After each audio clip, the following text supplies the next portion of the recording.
지금 시골 세종에 살고 있습니다. 세종시 맞죠? 네, 세종시. 세종서 2014년 말에 이사를 가서 많이 이사를 했어요. 연구원도 거기 있고 연구 따랐던 데 가서 저희 연구원은 국제연구기관이에요. 그래서 23개 인문경제사회연구원이 있는데 그중에 합니다. 총리실 산하에 있고 과거에 노동부 산하에 있다가 총리실로 합쳐져서 지금은 주로 우리나라의 노동 고용 관련된 온갖 이슈를 다 하는데 산업이나 이런 거 연계해서 많이 하고 있습니다. 전에 우리 최병천 보좌관으로 계실 때 그때 좀 만나서 그대로 뭐 지금도 계속 좀 필요한 교류를 하고 있고 또 최병천 우리 선생님이 열심히 쓰시는 거 잘 써요 글을. 그래서 저는 그렇게 뭐 대중적인 글쓰기 잘 못해요. 우리는 조금 이렇게 보고서적으로 쓰기 때문에 오늘 제가 말씀드릴 내용은 우리 사회를 둘러싼 여러 가지 경제 사회 변화가 어떤 것이 있고 그런 것 가운데 우리 뭐 고용, 노동시장 이런 것들이 실제로 어떤 변화에 지금 놓여 있는지, 어떤 변화의 소용들이 놓여 있는지, 그리고 어떤 과제가 있고 현 정부에서는 그런 것들을 어떻게 좀 해야 할 건지까지도 좀 약간 짚어서 말씀드릴까 합니다. 제가 오늘 발표될 내용은 초를 잡은 거는 2013년 말쯤 돼요. 그 뒤로 조금씩 다듬어 왔는데 기본적인 문제가 그때 생겼고 박근혜 정부 때도 계속 얘기를 했는데 뭐 말귀를 알아듣는 사람이 별로 없었고 또 그 중에 일부만 또 이렇게 떼어가지고 하려고 하는 사람도 있었고 그래가지고 어쨌거나 지금부터 그때부터 계속 하는 뭐 내용은 조금 더 풍부해지고 좀 또 약간 초점이 바뀌는데 비슷합니다. 오늘 말씀드릴 내용은 여기 보시면 아시겠지만 우리나라의 경제적인 변화, 그 다음에 사회적 환경 변화, 경제 환경 변화, 그리고 사회 환경 변화가 어떤 게 있는지, 그리고 이런 거에 비추어서 이제 우리나라의 임금 문제, 일자리 문제, 그다음에 노동시장 이중구조 문제, 청년 고용 문제, 장시간 노동 문제, 뭐 고용 시스템 개혁 문제 이런 것들에 대해서 두루 짚어보는데 현재 우리나라의 현안 이슈들이 다 망라가 돼 있어요. 특히 고용 노동. 지금 정부가 얘기하는 일자리 문제도 상당히 많이 망라가 돼 있습니다.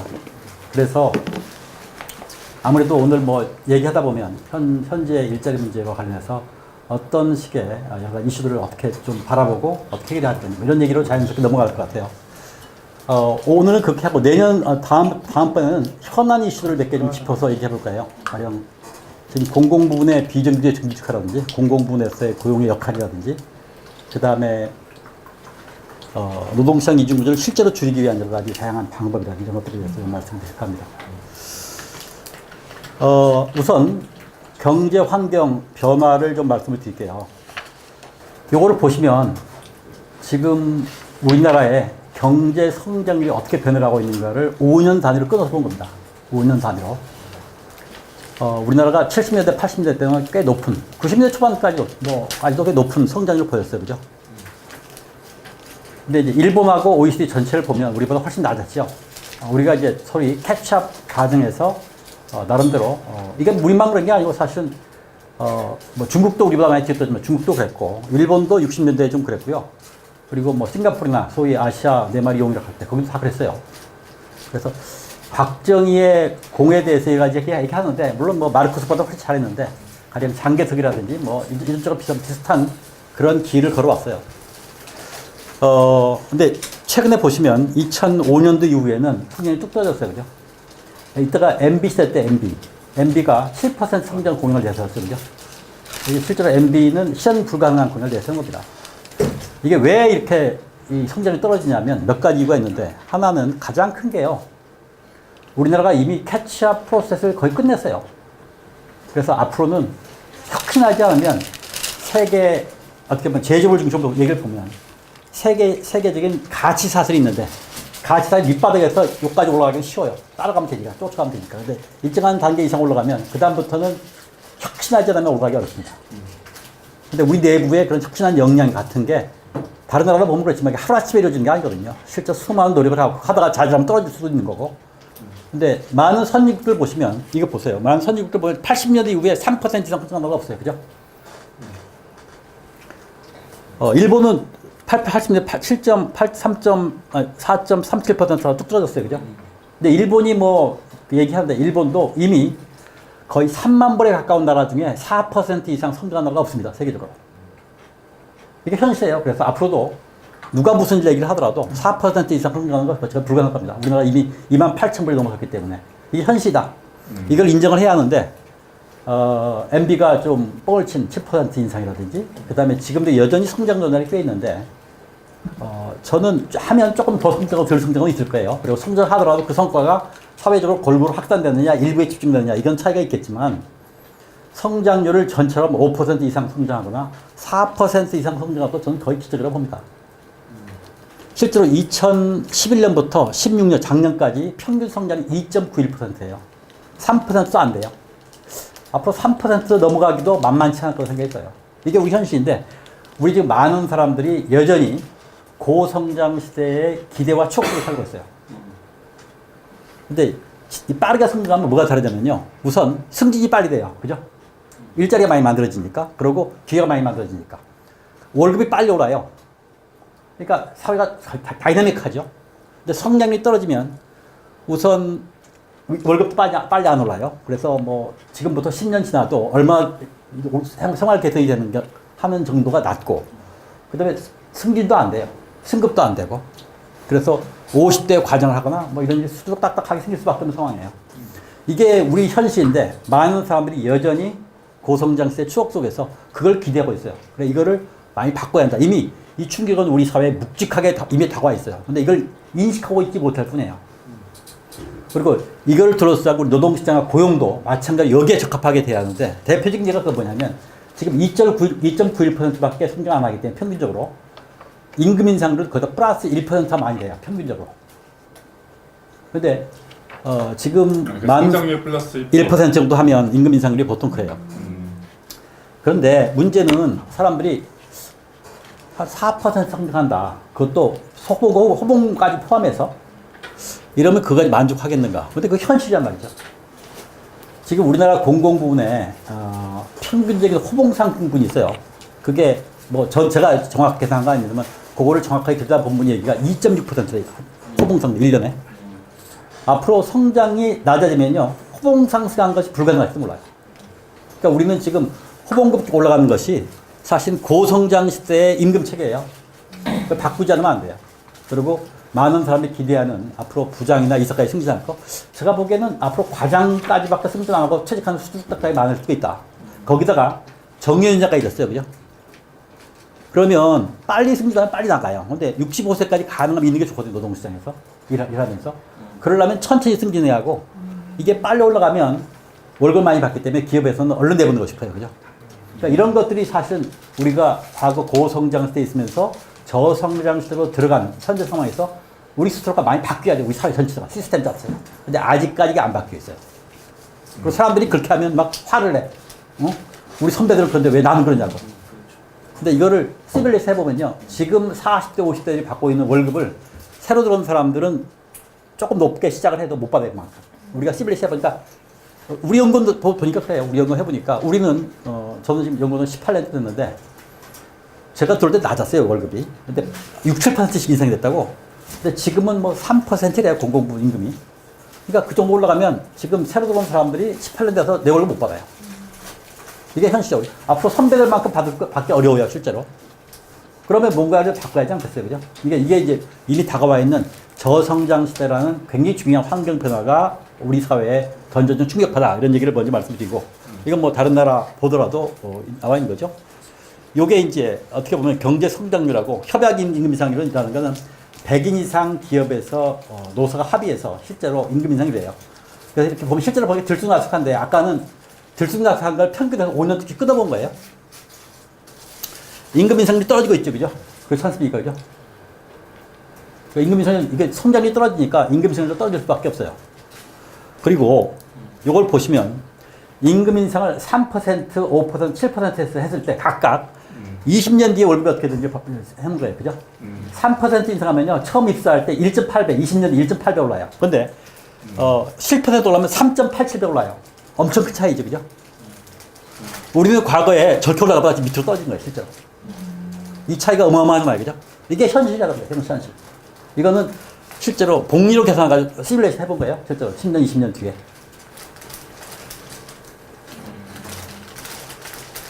그래서 우리가 앞으로는 가늘고 길 살 준비를 해야 한다. 가늘고 길게. 그동안 짧고 굵게 막 금방 뭐 월급도 올라가고 승진도 했는데 지금은 어림도 없다 그래.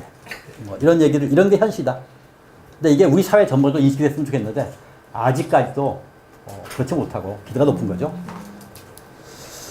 그 다음에 일자리가 늘어나는 걸 보면 우리나라에서 보면 제가 지난 2006년부터요 2010년까지 약 450만 개쯤 일자리 늘어났어요. 450만 개. 그 중에서 뭐가 어느 쪽에 늘어나는 걸 보면 주로 서비스업 쪽에서 주로 일자리가 늘어났어요. 제조업은 400만 개짜리에서 뭐 한 10만 개, 20만 개 그쳐 있어요. 그죠? 서비스업 일자리가 늘어나요. 문제는 우리나라 서비스 일자리가 어디가 늘어나냐면 도소매 음식 숙박이라는 개인 서비스업. 사업 서비스업인데 사업 서비스는 주로 사업 서비스 원래 외국에서는 굉장히 부가가 높은 거예요. 금융, 회계, 법, 뭐 컨설팅, 뭐 인증 이런 거거든요. 근데 우리나라는 뭐냐면 사업 서비스업에서 비중이 큰 게 청소 겸 용역이에요. 사업 서비스거든요. 그게 확 늘어났어요. 일자리 늘어나는 게 서비스업이 주로 늘어나는데 서비스업 중에서 개인 서비스하고 사업 서비스업 중에 별로 안 좋은 게 늘어나고 그 다음에 보건, 복지 있죠. 보건, 복지, 사회 서비스 이쪽에 늘어나요. 이쪽 일자리가 늘어나는데 문제는 일자리가 늘어나는 게 일자리가 질이 별로 안 좋은 게 많이 늘어나더라. 이런 거고요. 더구나 이런 일자리가 이런 산업별로 보더라도 그런데 문제는 이게 대기업들이 장악하고 있는 뒷분에 계죠. 노동시장 이중구조 때문에 노동시장 이중구조는 1차 노동시장과 2차 노동시장으로 크게 나눠지는 거고 1차 노동시장은 임금이 높고 2차 노동시장은 임금이 낮은데 비슷하거나 같은 일을 하는데 어디는 많이 받거든요. 조금 받으니까 대기업에서 이익을 많이 내려면 직고용해가지고는 임금이 비싸단 말이죠. 그러니까 같은 일을 하는데 싸게 시킬 수 있는 방법은 회사를 쪼개거나 해가지고 아웃소싱하는 게 편해요. 그러니까 실제로 일자리 늘어나는 게 대기업이 이익을 얻는데도 불구하고 중소기업이나 용역업체 이런 데 늘어나는 거죠. 이게 노동시장 이중구조가 역으로 확대 재생산되면서 요거 일자리 만들어지는 것 자체가 대기업이 직공하는 거 꼭 필요한 것만 하고 나머지는 그렇게 되는 거예요. 일자리 만들어가는 것 자체가 별로 안 좋은 일자리만 늘어나는 산업별로도 그런데 우리나라 이 노동시장 이중구조 때문에 그런 게 더 심화되는 거죠. 그러니까 이런 게 이제 결국 일자리 창출의 메커니즘 가운데 우리가 볼 수 있는 왜 이렇게 청년들이 갈 만한 일자리가 적은가를 설명할 수 있는 그런 거고요. 아이고, 이게 거꾸로 됐네. 그 다음에 또 한 개가 우리 경제 변화 중요한 것 중에 하나가 이미 우리나라가 동아시아를 중심으로 형성된 분업구조 속에 깊숙하게 들어가 있어요. 우리나라가 따로 존재하는 게 아니라 옛날에는 미국과 일본과의 관계가 존재했는데 지금은 훨씬 동아시아 속에 들어가 있어요. 그리고 동아시아 속에서 가치사슬이 있어요. 가치사슬. 그 가치사슬 속에서 우리가 일본과 더불어 동아시아에서는 거의 꼭대기 있어요. 중국과 이런 데가 치고 올라오고 근데 아까 얘기한 것처럼 성장을 하려면 앞으로 우리가 혁신이나 이걸 하지 않으면 밸류체인은 가치사슬에 올라갈 수가 없어요. 여기 보시면 동아시아 안에 분업구조가 다 나타난 거예요. 이것보다 지금은 이것보다 우리 한국, 한중일과 아시안 관계가 더 진화돼. 이건 조금 뒤떨어진 거예요. 이거는 우리가 저를 못해. 일본 사람들이 만들어놓은 거예요. 제가 인용한 거예요, 진짜. 2013년도 때 만들었는데, 네. 저 화살표가 다른데, 어쨌거나 제가 조금 더 업데이트 한 거예요. 지금은 우리가 일본보다 중국에 더 많이 수출합니다. 이걸 보시면, 우리나라가 수출하고 수입하는 걸 볼 수가 있어요. 그죠? 근데 우리나라 전체 수출액의 56.5%를 아시아에 수출해요. 그러니까 우리가 아시아에 굉장히 깊숙하게 들어와 있는데, 그리고 오늘도 제가 명동에서 있다 왔는데, 중국 관계가 적지만 아시아 사람들이 많아요.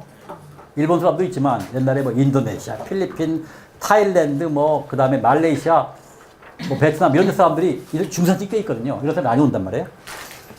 근데 우리가 아시아 속에서 굉장히 분업구조에 깊숙하게 들어가 있고, 아시아에 수출 많이 하고, 아시아에 많이 투자하고 하고 있는데, 아시아를 우습게 봐요, 아시아를. 우리나라 사람들이.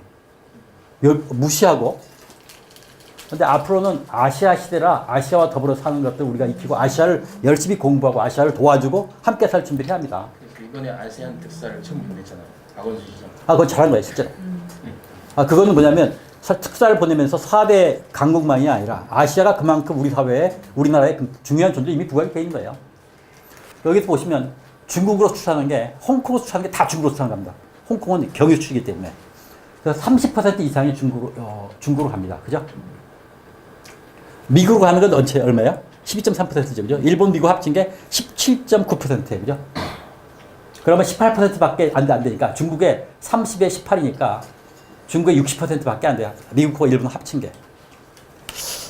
이건 뭐 함부로 할 얘기는 아니지만 우리가 군사와 군사 외교하고 경제적인 관계가 따로 갈 수가 없어요. 중기적으로.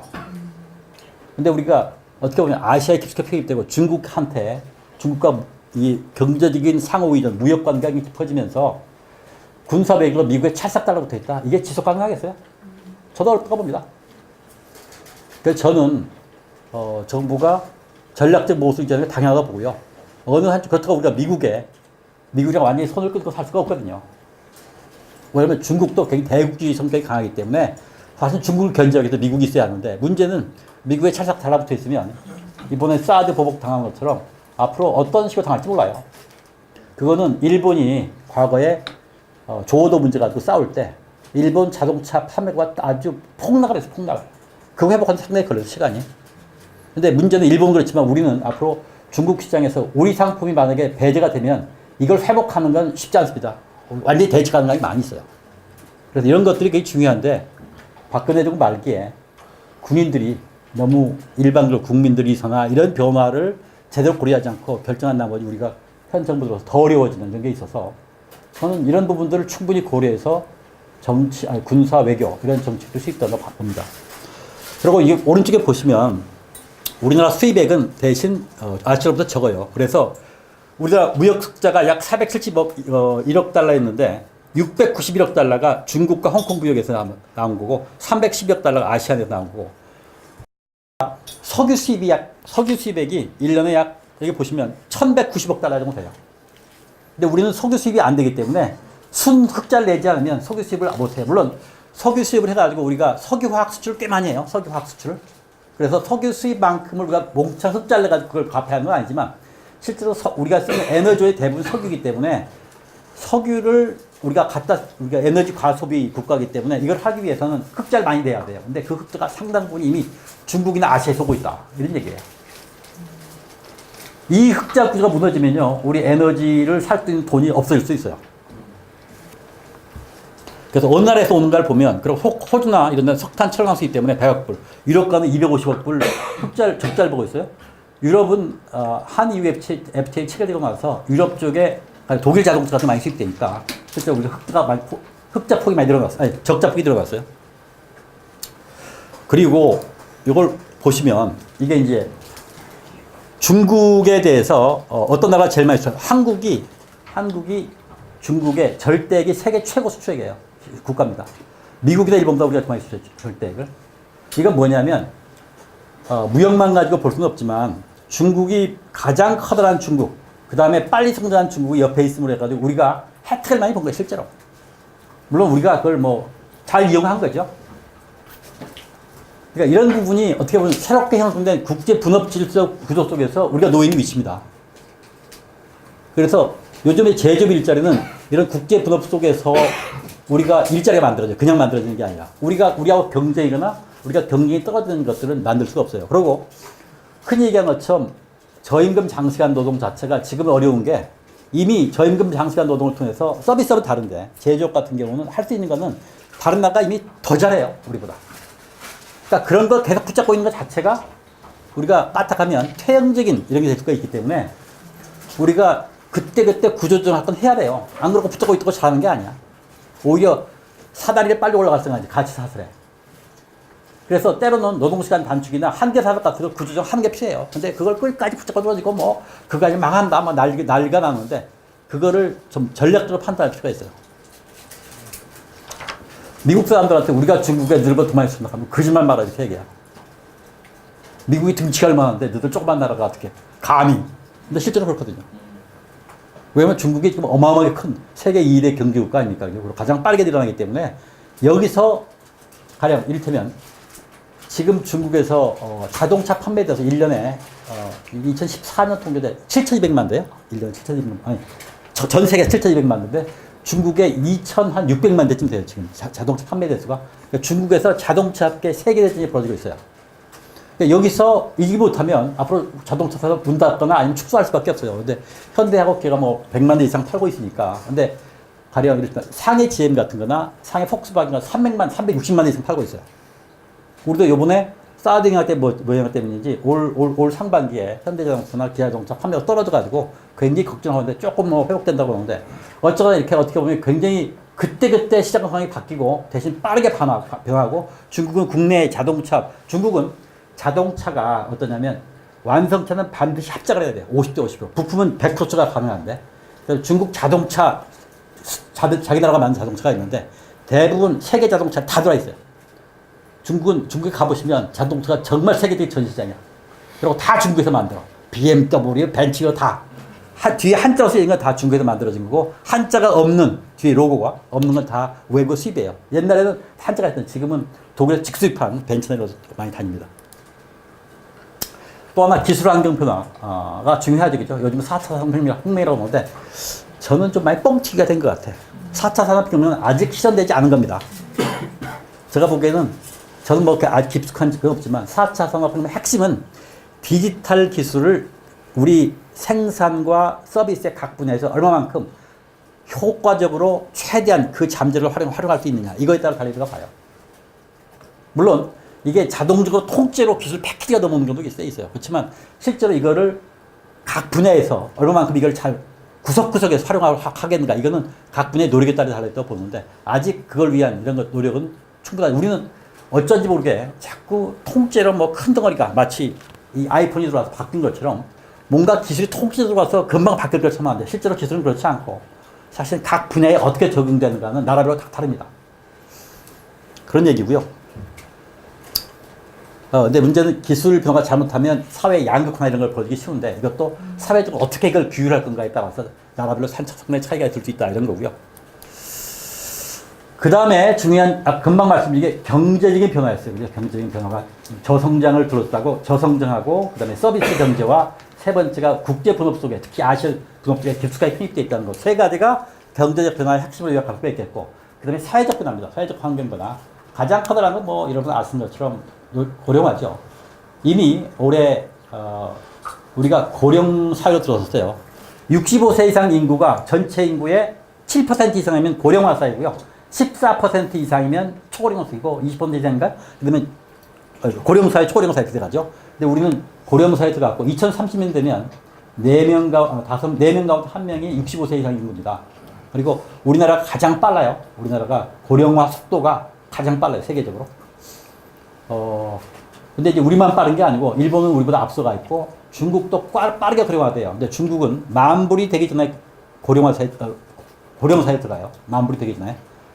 그래서 그러니까 중국도 큰일 사실 우리만 그런 게 아니라. 그래서 아시아가 그렇기 때문에 앞으로 외국인 인력을 도입해가지고, 우리 고령 사회에 대비한다? 젊은이들이 필요 없으니까. 중국이 수입하고 우리는 수입할 사람도 없어요, 실제로. 중국이 수입하면. 왜냐면 중국은 어마어마하기 때문에 중국 쪽에 가서 중국의 외국인 노동자를 수입하면 우리한테는 돌아올 것도 없어요. 우리 인구의 26배거든요. 그죠? 근데 요게 되면, 요거 보시면 고령화가 되니까 지금 우리나라 평균 연령이 우리 근로자들의 고용된 사람들 평균 연령이 42세가 그렇죠. 그죠? 또 늘어가고 있어요. 근데 이제 50세 이상 된 사람이 얼마나 빠르게 들어가는 걸 볼 수 있죠. 그죠? 우리나라 노동력 가운데 50세 이상 인력이 30% 넘었어요. 그죠? 2003년도만 해도 16%였는데 약 12년 만에 곱배기가 됐어요. 그죠? 그렇죠? 이게 우리가 빠르게 고령화되니까 같이 늙어가는 게 아니냐. 베트남 같은 나라는 굉장히 젊어요. 20대 초반이 아주 엄청 많아. 그러니까 우리나라 기업들이 가서 힘 좋고 빨리빨리하고 이런 특히 이제 저임금 노동 집약적인 데서 굉장히 좋죠. 근데 우리는 그렇게 하기에는 임금도 비싸고 나이가 들어서 그런 거 할 사람들 점점 줄어들죠. 그 다음에 문제는 나이 들면 나이 든 것도 서러운데 비정규 일자리밖에 없어요. 그렇잖아요. 나이 든 사람들도 써줍니까? 저도 나이가 올해 환갑이에요. 근데 나이 들어서 우리가 좀 그런 얘기를 해요. 나이 드니까 자꾸 고집이 세져가지고 한 얘기 또 하고 목소리 커지고 남 얘기 안 듣고 이런 게 꼰대가 돼간다. 나이 들어도 좀 귀를 열고 지갑도 열고 말을 가능하면 하지 말고 듣고 설령 자기하고 의견이 다르더라도 반박하지 말자. 근데 안 돼. 그러니까 나이 든 사람들이 있으면 더구나 우리는 장유유서 질서가 있기 때문에 일할 때 힘들어요. 나이 들어서 일을 하려면 젊은 보스 밑에서 고분고분 일해야 하는데 그게 안 되죠. 이것도 이제 나이 든 사람이 바꿔나가야죠. 문제는 요거는 앞으로는 좀 다른데 현재 65세 이상 되는 사람들이 노후 준비가 어떻게 되는가. 우리가 고령화 빨리 되고 있단 말이죠. 국민연금 타는 비율이요 28.7%밖에 안 돼요. 물론 국민연금이 우리가 89년도인가 늦게 도입됐죠, 그죠? 근데 처음 도입됐을 때 그거 가입해 괜히 귀찮게 월급 좀 줄어들게 이렇게 생각하는 많이 있었고, 그 다음에 그 당시에 처음부터 다 가입하는 게 아니라 공공부 대기업부터 시작해서 차차 확대했단 말이죠. 그 다음에 우리나라 일자리가 우리나라 전체 이 근로자 가운데 10년 이상 근속한 사람 비율이 19.7%밖에 안 돼요. 자주 옮겨도 아니야. 평균 근속료가 6.62년인가 돼요, 우리나라. 그러니까 비정규직 많고 중소기업은 조금 좋은 일자리에서 여기저기 옮겨 다니고 그러다 보면 중간에 많이 펴요. 얼마 되지도 않는 돈 또 뛰려고 하면 또 아깝고. 그러니까 안 넣는 거야. 그러니까 결국은 국민연금 받을 수 있는 사람이 적은 거예요. 국민연금 받는 사람들의 평균 국민연금 급여액이 49만 원밖에 안 돼요. 적고 그것도 얼마 안 되는 거예요. 진짜 평균적으로. 그러니까 이거 가지고 살 수 있겠어요? 노후 준비가 너무 안 돼 있는 거야. 이거 보시면 노후 준비가 안 돼 있는 사람 53.1%죠. 노후 준비되어 있는 사람은 곱빼기로 준비하는 거야. 퇴직 적금도 있고 부동산도 있고 이런 겹친 사람이 꽤 있는 거야. 부자 노인들은. 근데 그게 아니라 아무 준비가 안 돼서 53%야. 그러면서 자식한테 의탁하겠다. 요즘 젊은 사람은 자기들 먹고 살기 힘든데 어떻게 자식한테 의탁합니까? 가서 자식들한테 서른 박딱 좋지. 그러니까 우리 사회가 걸머지할 굉장히 중요한 이슈가 고령화 준비가 안 돼 있는 노인들 어떻게 할까? 이게 큰 문제입니다. 이걸 위해서 늦었지만 지금이라도 빨리 더 준비하고 해야 돼요. 이거 복지를 해야 하는데 문제는 노인들이 복지하는 걸 또 반대해요. 그죠? 여러분들 지난번에 무상급식 할 때 제일 반대는 노인들이야. 근데 이것만 그런 게 아니라 노인들 자기들 하는 것도 내용도 모르고 반대해서 해요. 근데 이제 지하철을 무료하는 거, 그게 혜택을 누리니까 지하철 유료화하면 노인들 맹반대할 때, 그죠? 누려보니까 좋거든. 근데 이것처럼 이게 우리 사회가 떠안을 문제인데, 노인만 탓할 수 없는 게 우리가 이제까지 사실 복지 준비가 늦었고, 그 다음에 이거에 대해서 사실 국가가 책임져야 할 몫이 꽤 있는데 모든 걸 다 개인한테 떠주너지 이런 게거든요. 문제는 이게 국가나 미래 세대가 준비를 해야 하는데 하기에는 너무 좀 부담이 크기 때문에 어쨌거나 그럼에도 불구하고 이걸 준비해야 한다는 거예요. 그리고 점점 더 고령자가 늘어나고 일하는 사람 비율 대 우리가 실제로 65세 된 인구가 비율이 늘어나거든요. 부양 비율이 그런 이런 늘어나면 결국 젊은 사람들이 현재 벌어서 점점 더 많은 사회보장 비용을 내야 돼요. 다행히 우리나라는 국민연금이 저축된 게 많아요. 다른 나라는 pay as you go 시스템이라고 해가지고 지금 그것도 지금 나눠져요. 쌓인 돈이 없어. 근데 우리는 국민연금 비용이 많이 쌓였어요, 지금. 물론 2040년가 없어진다고 그러는데 그거 있는 것만 해도 큰 복이에요. 다른 나라는 없어요, 아예. 우리는 그 등치가 세계 3대 기금 중 하나라 우리나라에서 운영하기가 어려워. 조그만 연못에 큰 물고기가 있으니까 지금 우리나라 국민연금이. 그래서 실제로 우리나라 기업들 다 사도 돼요, 실제로. 국민연금이 많아서. 근데 그거를 정부가 이제 그래도 연금사회이란 말이 나오고 그것 때문에 한 건데, 그러니까 투자를 해서 수익을 늘려야 하는데, 이번에 이제 삼성과 관련해서 투자를 잘못해가지고, 이번에 마땅히 이거는 제대로 밝혀서 처벌할 사람 처벌하고 해야죠. 어디다가 그걸 씁니까? 하여튼 이 부분도 굉장히 큰 고령화에 따른 우리가 짊어져야 할 문제고, 남아있다는 얘기고요. 아까 말씀드린 것처럼, 나이가 들수록 비정규직 비율이 높아지는 거죠. 남녀나 마찬가지입니다. 그죠? 65세 이상 60 올라가면 올수록 급격하게 늘어나네요. 그죠? 나이가 들어서 서러운데 이렇게 일자리도 그렇고 허드렛 일자리밖에 없고 이런 거죠. 이게 뭐냐면요. 나이가 들어가면서 비정규직 비율이 높아지는 거예요. 고령자 가운데 고령자 가운데 일자리를 갖고 있는 사람들의 비정규직 비율이 높아가는 비율이면 남녀. 저건 남자였죠. 예. 그러니까 저 나이대에서의 비정규직의 비중이 그러니까 있는 거죠. 25세 30대는 20%밖에 안 되는데 네, 65세 이상 되면 70% 이상이 다 비정규직이라는 얘기예요. 일자리를 담당하더라고요. 근데 노인들이 이런 건 모르고 그 박근혜 그 지지대모로 가서 하고 있고 조금 어떻게 보면 이게 이일배반적인 건데 그 이제 그분들이 살아온 환경이나 경험이 그렇기 때문에 한편으로 이해를 좀 하긴 해야 돼요. 다 막 그냥 측근육에서 그냥 감정적으로 이렇게 대응할 필요는 없다고 봐요. 그 다음에 또 하나 중요한 게 외벌이 시대에서 맞벌이 시대로 이미 전환했습니다. 그죠? 요즘에 자녀들 가운데 대부분 자녀 하나 둘이기 때문에 대학교 졸업할 때까지 남녀 간의 차별 같은 거는 별로 없어요. 우리나라. 그죠? 물론 이제 뭐 아직 남아있는 게 일부 있긴 하지만 어쨌든 가정에서도 딸이라고 덜 학교 보내는 것도 없고 딸이라고 해서 일을 더 많이 시키는 것도 없고 대학 들어갈 때 뭐 쳐다기는 것도 아니고 근데 문제는 이제 그까지는 좋아. 근데 사회에 발을 딱 들이대는 순간 우리나라는 여전히 맞벌이 시대의 기초에서 우리 고용 모델이 딱 짜여 있어요.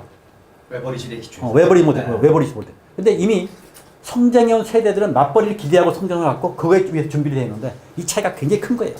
그러니까 여성들이 일자리, 사회에 딱 발을 디디는 순간 이거 왜 이래? 그러니까 온갖 아마 여성들 처음에 들어와서 어느 직장에 가면 이게 뭐 말 그냥 솔직하게 얘기하고 해보라 하면 별 얘기 다 나올 거야. 근데 눈치 보고 하느라고 말을 못해서 그렇지. 근데 그런 차별적인 요소가 도처에 깔려 있어요, 실제로. 이게 왜냐면 옛날에 남성 가장 중심으로 설계된 거거든요. 남성 가장으로 옛날에 어떠냐면 결국 회사를 위해서 목숨 바쳐라. 네. 집안은 전업주부가 하고 있고. 그러니까 집안일 신경 쓸 필요가 없는 거야. 그죠? 그리고 직장에서 직장에 모는 거니까 직접 몰빵을 하는 거야. 그죠? 저 밤에도 부르면 나가는 거고, 토요일도 부르면 나가는 거고.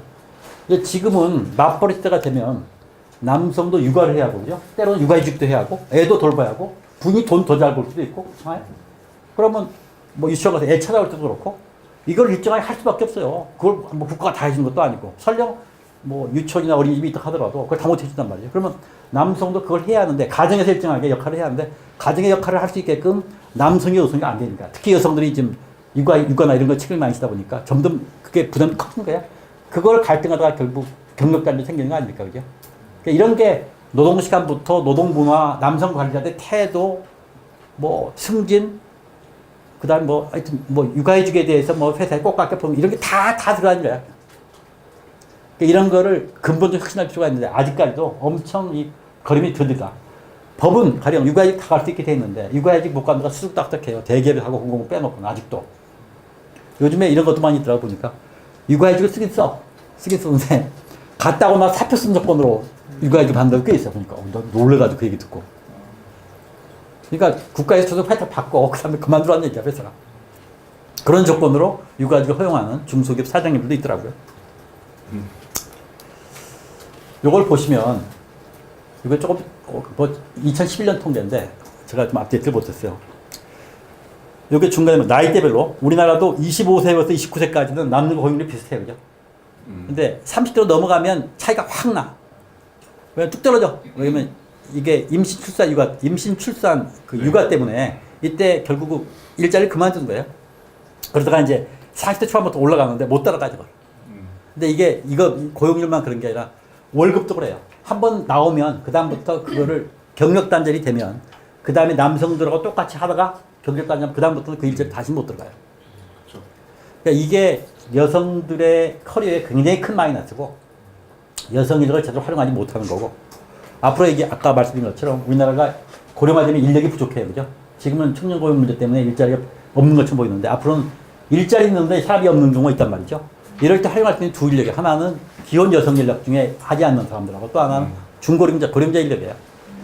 근데 그거를 활용하려면 지금부터 열심히 하고 가령 유러피언 유니언 같은 경우는 지금 아직 다이렉티브로 채택은 안 됐는데 전체 임원 가운데 여성 임원을 30%가 제가 나게 까맣까 의무적으로 여성 임원들을 할당제를 실시하려고 해요. 독일은 그런 거 하기 위해서 여성 관리를 열심히 키우고 있어요. 독일도 남녀 그게 크거든. 근데 시키려면 시킬 사람이 없을 수 있단 말이죠. 그래서 외부에 들어온 것보다 내부에서 키웠어야 하기 때문에 우리가 말하면 과장, 부장을 열심히 키우고 있어요. 왜냐면 이사 시키려면 사람이 있어야 할까요, 밑에서. 프랑스는 이미 상당부 이미 하고 있고. 근데 이런 게 한 게 유럽 같은 경우도 그게 쉽지 않기 때문에 그런 할당제기를 도입해서라도 하려고 하는 거예요. 우리도 제가 보기에는 소식 그걸 어퍼머티브 액션이라고 해가지고 여성들을 좀 뭔가 이게 역할을 좀 줘야겠는데 이게 사회적으로 제도적으로 하기 어렵게 되어 있기 때문에 거꾸로 거기다가 가산점을 주는 거예요. 요번에 우리 장관 30% 한다는 거 있잖아요. 그죠? 그거 자꾸 해야 한다는 거. 회의 여성들 기회가 늘어나고 후배들이 그걸 보고 따라가고 이렇게 해야지 나중에 반반 될 거 아니에요. 그래서 이런 부분이 결국은 아직까지도 보면 우리나라의 남성 외벌이 모델의 잔재가 우리 고용에 강하게 남아있다는 걸 볼 수가 있어요. 일본도 이걸 없애기 위해서 총리실 산하에 일생활균형위원회를 특별히 만들어서 열심히 한다. 일본도 잘한대. 일본도 남성 이 가부장 모델이라 이게 꽤 세가지고 일본 가면 놀래요. 일본 가면 의외로 강해. 여전히. 다른 나라 보세요. 나이가 들어도 차이가 없는 건 아니지만 별로 차이가 없잖아요. 스웨덴 같은 데 보세요. 비슷하게 가요, 거의. 그죠? 근데 임신 출산 육아일 때 고용률이 유지가 되면 노동시간 뚝 떨어져요, 노동시간. 그러니까 여성들이 임신 출산 육아 시기 때 30대 초반, 20대 후반 요때 그걸 하도록 하기 위해서 노동시간을 낮춰줘요. 대신 노동시간 낮춰주는 것만큼 소득이 줄어들기 때문에 국가 소득을 보존해줘요. 그래서 커리어를 유지하고 그렇지만 거기도 어린이집 같은 잘 돼 있지만 아주 애들 어릴 때는 엄마들이 키거나 아빠들이 키거든요. 그리고 아빠들이 육아휴직을 갈 때 남녀가 그러니까 엄마 아빠가 동시에 쓰도록 만들고 아빠가 안 쓰면 없어지는 휴가가 있어요. 그죠? 우리도 좀 도입하려고 하죠. 그죠? 아빠도 의무로 쓰게 하고 아빠가 안 쓰면 없어지는 거야. 그래서 아빠들이 반드시 육아에 참여하게끔. 근데 아빠들이 육아에 참여하는 거는 여러 가지 측면에서 저는 좋다고 봐요. 어떤 측면에서 그러냐면 애들하고 어릴 때 애를 키우면서 이 부딪히는 정서적 교감 이런 게 오래갑니다. 아주. 근데 우리는 밖으로 돌기 때문에 아빠들이 나중에 커서 자녀들하고 정서적으로 거의 안 통해요. 엄마하고만 놀아. 아빠하고는 별로 얘기하고 싶지가 않아. 어릴 때부터 완전히 하수빛처럼 왔다 갔다 했기 때문에. 근데 어릴 때 애기들 기저귀 갈아주고 아빠밖에 없으면 아빠한테 살짝 잘 붙게 돼 있다고. 그럼 정서적으로 일치가 되거든요. 이런 경험이 오래갑니다. 그 얘기를 좀 한 거고요. 이게 이제 우리가 저출산과 연결되는 거죠. 그죠? 우리가 여성들이 이거를 노동시장에서 남녀 간에 차별이 없고 같이 육아에 동참하고 또 임신 출산 육아를 가정과 국가가 나눠서 할 수 있게 되면 훨씬 더 많이 출산할 겁니다. 근데 지금은 너무 힘든 걸 하다 보니까 한 명 키워보니까 다시는 안 나가고 싶은 거야, 둘째를. 그러니까 출산이 나타나 3명만 낳고 안 나타나. 근데 이제 그게 아니라 조금 더 해도 고통스럽지 않고 할만하면 더 날 수가 있는 거예요. 실제로 더 날 생각이 있는 사람들이 있는데 힘들고 또 경제적으로 어렵고 이렇게 안 나는 거 아니겠어요. 그죠? 임금 문제를 좀 살펴볼게요. 이제까지는 크게 보면 경제적 환경 변화, 사회적 환경 변화를 두 개. 하나는 고령화하고 또 하나는 외벌이 모델, 맞벌이 모델 전환 두 가지를 우리 사회의 큰 변화로 얘기했어요. 그죠? 이거 말고도 여러 가지 있을 텐데 노동시장과 관계에서는 이게 두 가지 큰 변화가 굉장히 중요한 변화다라고 찝어서 정리를 한 거고요. 그 다음에 이제 우리 임금에 대해서 말씀드릴게요. 아직도 우리나라 많은 사람들이 대기업에 있는 사람들 아직 월급 부족해. 어떻게 하면 돈 더 버는 방법 없나? 이렇게 생각하는데 우리나라 대기업들은요. 세계적인 수준에 비해서 임금이 낮지가 않습니다. 이미 상당한 수준에 올라와 있어요. 괄호 안에 있는 게 명목상 임금에 따라로 계산한 괄호 바깥에 있는 거는 PPP라고 해서 실질 구매력 지수 환산 임금이에요. 2015년이죠. 그죠? 이걸 보면 우리가 이태리, 일본, 스페인어가 비슷해요. 일본이 우리가 훨씬 잘 사는 건 그밖에 안 돼. 제가 어제 그저께 다시 한번 봤어요. 일본 후생소득 통계를. 실제로 이 정도밖에 안 돼요. 일본이. 이게 그거야 평균이죠. 평균. 특별히 대기업 이렇게 중소기업 나는 게. 근데 대기업이 보다 많이 받고요. 중소기업이 훨씬 못 받아요. 중소기업이나 이런 쪽. 그러니까 우리는 임금 격차가 굉장히 큰 거야. 그래서 문제지. 우리나라 임금 수준이 우리나라 국민 소득에 비해서 물론 노동 분배를 보면 낮을 수 있는데 임금이 낮지가 않다. 이런 얘기를 좀 말씀드리고 싶어요. 근데 여전히 대기업에 있는 사람들 맨날 적대. 그래서 그게 물론 좀 열심히 살락하는 건 좋은데 여건도 안 돼 자꾸 너무 욕심 부리는 거 이런 거는 제가 보기에 우리 다른 나라와 비교해서 좀 때로는 만족까지 하더라도 그 정도 수긍은 좀 해야 할 것 같아. 대부분 사람들이 수긍을 못해. 월급 많이 사는 사람 수긍 못하고 월급 조금 받는 사람 수긍 못하고. 노동 시간은 되게 길잖아요. 지금. 길죠. 그러니까. 노동 시간으로 따져보면 우리가 시간당 6달러쯤 돼요. 다른 나라에 잘 사는 나라의 반밖에 안 되고. 근데 임금을 보면 일단 높단 말이죠. 그래서 임금이 높다는 걸 인정하자는 거예요, 저는. 특히 우리나라에서 대기업하고 공공부는 임금이 높다. 중소기업 임금이 낮다. 대기업이나 공공부는 심지어 세계적인 수준하고 건져서 낮을 게 없다. 이런 얘기예요. 그래서 이거 교사들 여기 교사 계십니까? 네. 교사 오십 그런 좀 우리나라 교사들은 이 소득 수준이 세계적인 수준입니다. 그만두지 말라는 얘기 좀 하고 있는 거예요. 그만둘 거 막 생각하고 있는데. 미국은 별로 안 좋은 나라인데 교사의 방학은 왜냐면 방학 때 월급이 안 나와요. 그래서 미국에는 방학 때 노가다를 뛰는 교사들이 많습니다. 월급이 안 나오기 때문에. 이렇게 보시면 시작점은 우리가 낮아요, 그죠? 일본하고 뭐 네덜란드도 비교하면 낮은데 뭐 15년부터 15년 보면 일본보다 우리가 좀 낮은데 이태리보다 훨씬 높고 그죠? 아일랜드보다 낮지만 최고 연봉에서는 우리나라가 거의 세계 최고 톱 수준이에요. 허봉제 때문에 허봉제 때문에 그렇죠. 근데 교사들은 30년씩 근무해서 수두룩해요. 그렇죠. 저는 그래서 교사들 이 호봉제 커브 있죠. 이걸 좀 교사뿐만 아니고 좀 잘라놓고 아까 얘기한 것처럼 우리나라 성장률 자체가 떨어져서 다른 부분에 이렇게 알 수 없고 앞으로 길게 가늘고 길게 하려면 그 유지될 수가 없어요. 그래서 공무원하고 교사 공공부문에서는 저도 그걸 좀 잘라놓고 봐요. 저도 공공부문에 있어요. 저는 임금 피크제에 해당돼서 마지막 임금 85%를 받고 있습니다. 저는 임금 피크제 박근혜도 했지만 찬성했어요. 가장 월급이 높을 때 2년 3년 덜 하면 그걸 고맙게 생각해야지 뭘 끝까지 하려고 하냐고. 그리고 나이 들면 아까 얘기한 것처럼 목소리 커지고 일 안 하고 후배들이 버거워해요. 그럴 때 뭐 3년 정도 2, 3년 했으면 고맙게 생각해야지. 뭐 80%가 받아도 그 고마운 거지. 그렇잖아요? 명함만 있어도 어딘데. 그래서 뭐 그때 막 반대했던 사람들 대해서 저는 나도 공공부이지만 그거 가지고 오감한 줄 알아 이렇게 좀 얘기를 했어요. 뭐 이걸 하단 말은 OECD 평균과 비교해서도 이거 보시면 30년 최고연봉 비교해 보세요. 그 다음에 15년 정도면 OECD 평균과 비슷해요. 우리가 OECD 소득을 보면 OECD 중에서 좀 밑바닥에 있거든요. 근데 교사 임금이 이렇단 말이죠. 그러니까 교사들은 상당히 높은 대우를 받고 있는 거예요. 근데 교사들만이 아니라 우리나라 공무원 중에 고급 공무원도 그렇습니다. 그 다음에 공공기관 중에 대형 공공기관 다 이래요. 많이 받는 걸 인정을 해야 하는데 많이 받는 걸 인정을 안 해요. 아직까지. 그 웃긴 거 아니에요, 그죠? 그래서 저도 그걸 계속 좀 드러낼 작정이에요. 그리고 요번에 이제 새 정부 들어서 저는 공공기관에 많이 받는 사람들에 대해서 깎자고 할 수는 없어요. 근데 임금 동결하도록 할 생각인데 왜 그러냐면 우선 임금을 다 공개하자. 임금을 초임. 지금은 알리오에서 가면 초임과 평균 임금만 나와 있어요. 임금이. 근데 기관별 다 돼 있기 때문에 그걸 비교하려면 일일이 다 우리가 다 뒤져야 돼, 개인적으로. 저는 임금을 다 우선 직종별로, 직급별로, 근속연수별로, 남녀별로, 학력별로 공개를 다 하자. 그리고 그거를 다 보고하게 해서 비전에 대해서 아예 그걸 분석을 해가지고 기관별로 쫙 보고해주자. 그리고 민간보다 비교해주고. 그럼 월급 많이 받는 게 나올 거 아니에요, 그죠? 그럼 누구든 참여를 할 수 있을 거 아니야.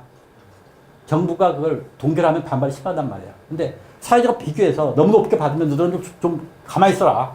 동결해가지고 어려운 사람도 있다. 이런 얘기를 할 수가 있어야 하는데 지금은 우리는 어려운 사람도 올리지 하고 많은 사람도 또 올리하고 이렇게 된단 말이죠. 이런 것들 사회적 형편에서 계속 문제가 되는 거예요. 반발하고 또 그쪽은 조직화되어 있고.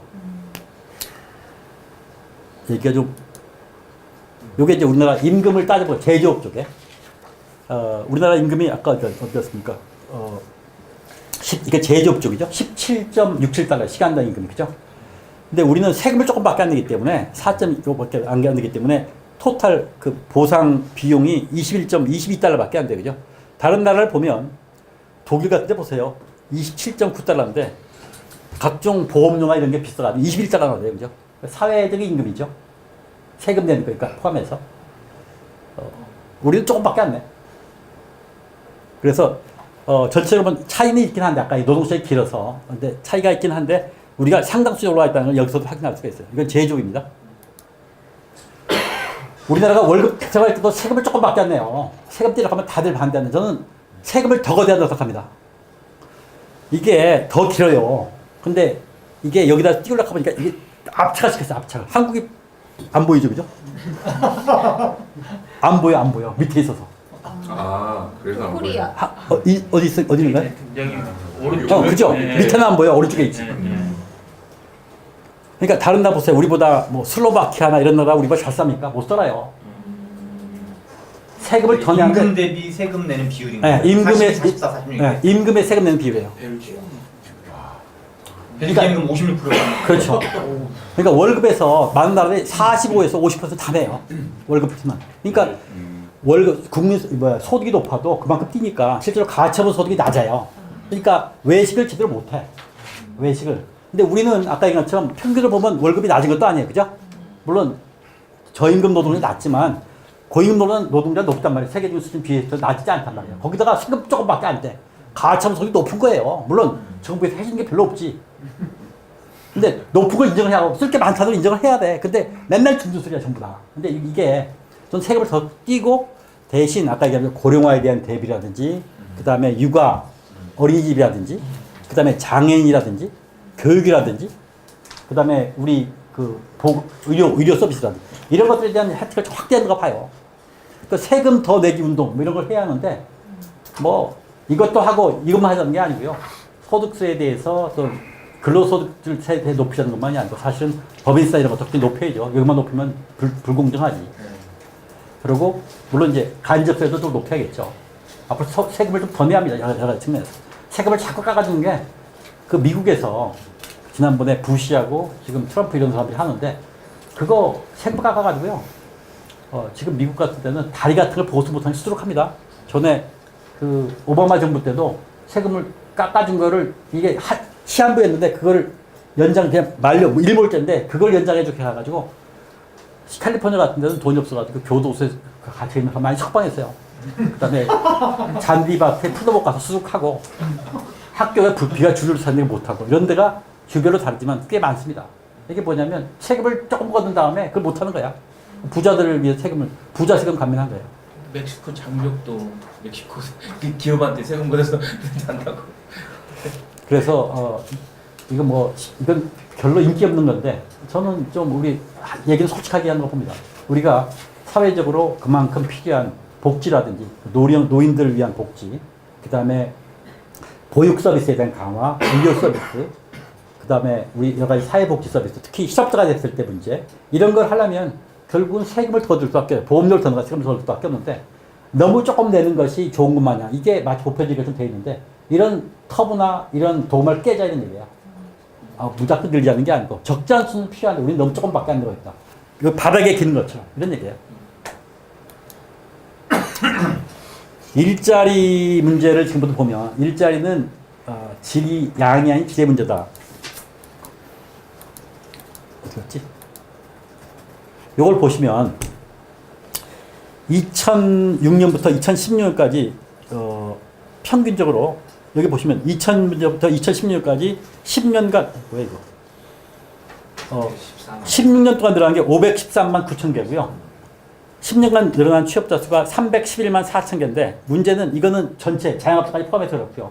근로자 수는 608만 개가 늘어났어요. 그 다음에 이때는 2020년까지 427만 개가 늘어났어요. 그죠? 이게 왜 이러냐면 자영업자가 줄어든 대신 근로자 수가 늘어나게 되는 거예요. 그러니까 자영업자가 줄어들고 자영업자가 우리나라 560만쯤 돼요. 근데 그전 더 많은데 줄고 이게 늘어난 거예요, 실제로. 그래서 근로자가 다른 게 아니라 월급 받고 사는 사람, 사용자 있는 사람, 이 사람 숫자가 더 늘어난 거예요. 이걸 보면 밑에 보시면 2006년부터 2016년까지 41만 8천 개씩 늘어났어요. 근로자 수는. 그죠? 이거는 전체 일자리 수는 취업자 수는 31만 4천 개밖에 안 늘어났지만. 그러니까 우리가 월급쟁이가 될 수 있는 거는 일자리 많이 일어난 거예요. 일자리가 안 일어난 게 아니야. 근데 문제는 이거 좀 위로 거꾸로 좀 돌려주실래요? 뒤로요. 네. 2016년에 우리나라 전체 일자리가 일자리 수가 2,753만 개예요. 그 중에 근로자가 1,963만 개예요. 근로자 수가. 그래서 일자리, 아까 얘기한 것처럼 일자리 양도 조금 적어요. 근데 양이 적은 것보다 이게 42만 8천 개, 근로자 만들어진 일자리가 만약에 괜찮은 일자리였다고 한다면 청년 고용 문제가 별로 문제가 안 될 거예요. 근데 만들어진 일자리 질이 별로 안 좋기 때문에 청년 고용 문제가 심각한 겁니다.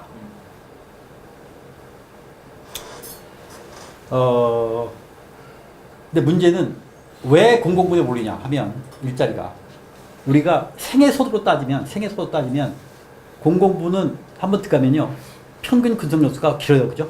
대부분 중간퇴직하는 이직률이 굉장히 낮아요. 그러니까 들어가면 뭐 적어도 20년, 길면 30년까지 된단 말이죠. 처음에 들어갈 때 낮지만 나중에 올라갈 때가 많아요. 연공제 때문에, 토봉제 때문에. 그래서 그걸 1년 통째로 계산하면 그 소득이 대기업도 그렇고 중소기업에 들어가서 하는 것보다 소득이 너무 차이가 큰 거야. 그러니까 취업 재수 삼수해서 가는 게 맞고 대기업, 인류대학 들어가면 들어갈 가능성이 높으니까 길을 쓰고 들어가는 거야, 그거를.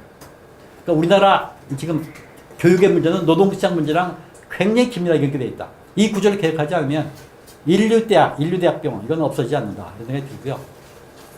그리고 지금 그 좋은 일자리 들어가려고 취업재수하고 어학연수하고 늦게 졸업하고 이런 거 있잖아요. 그죠?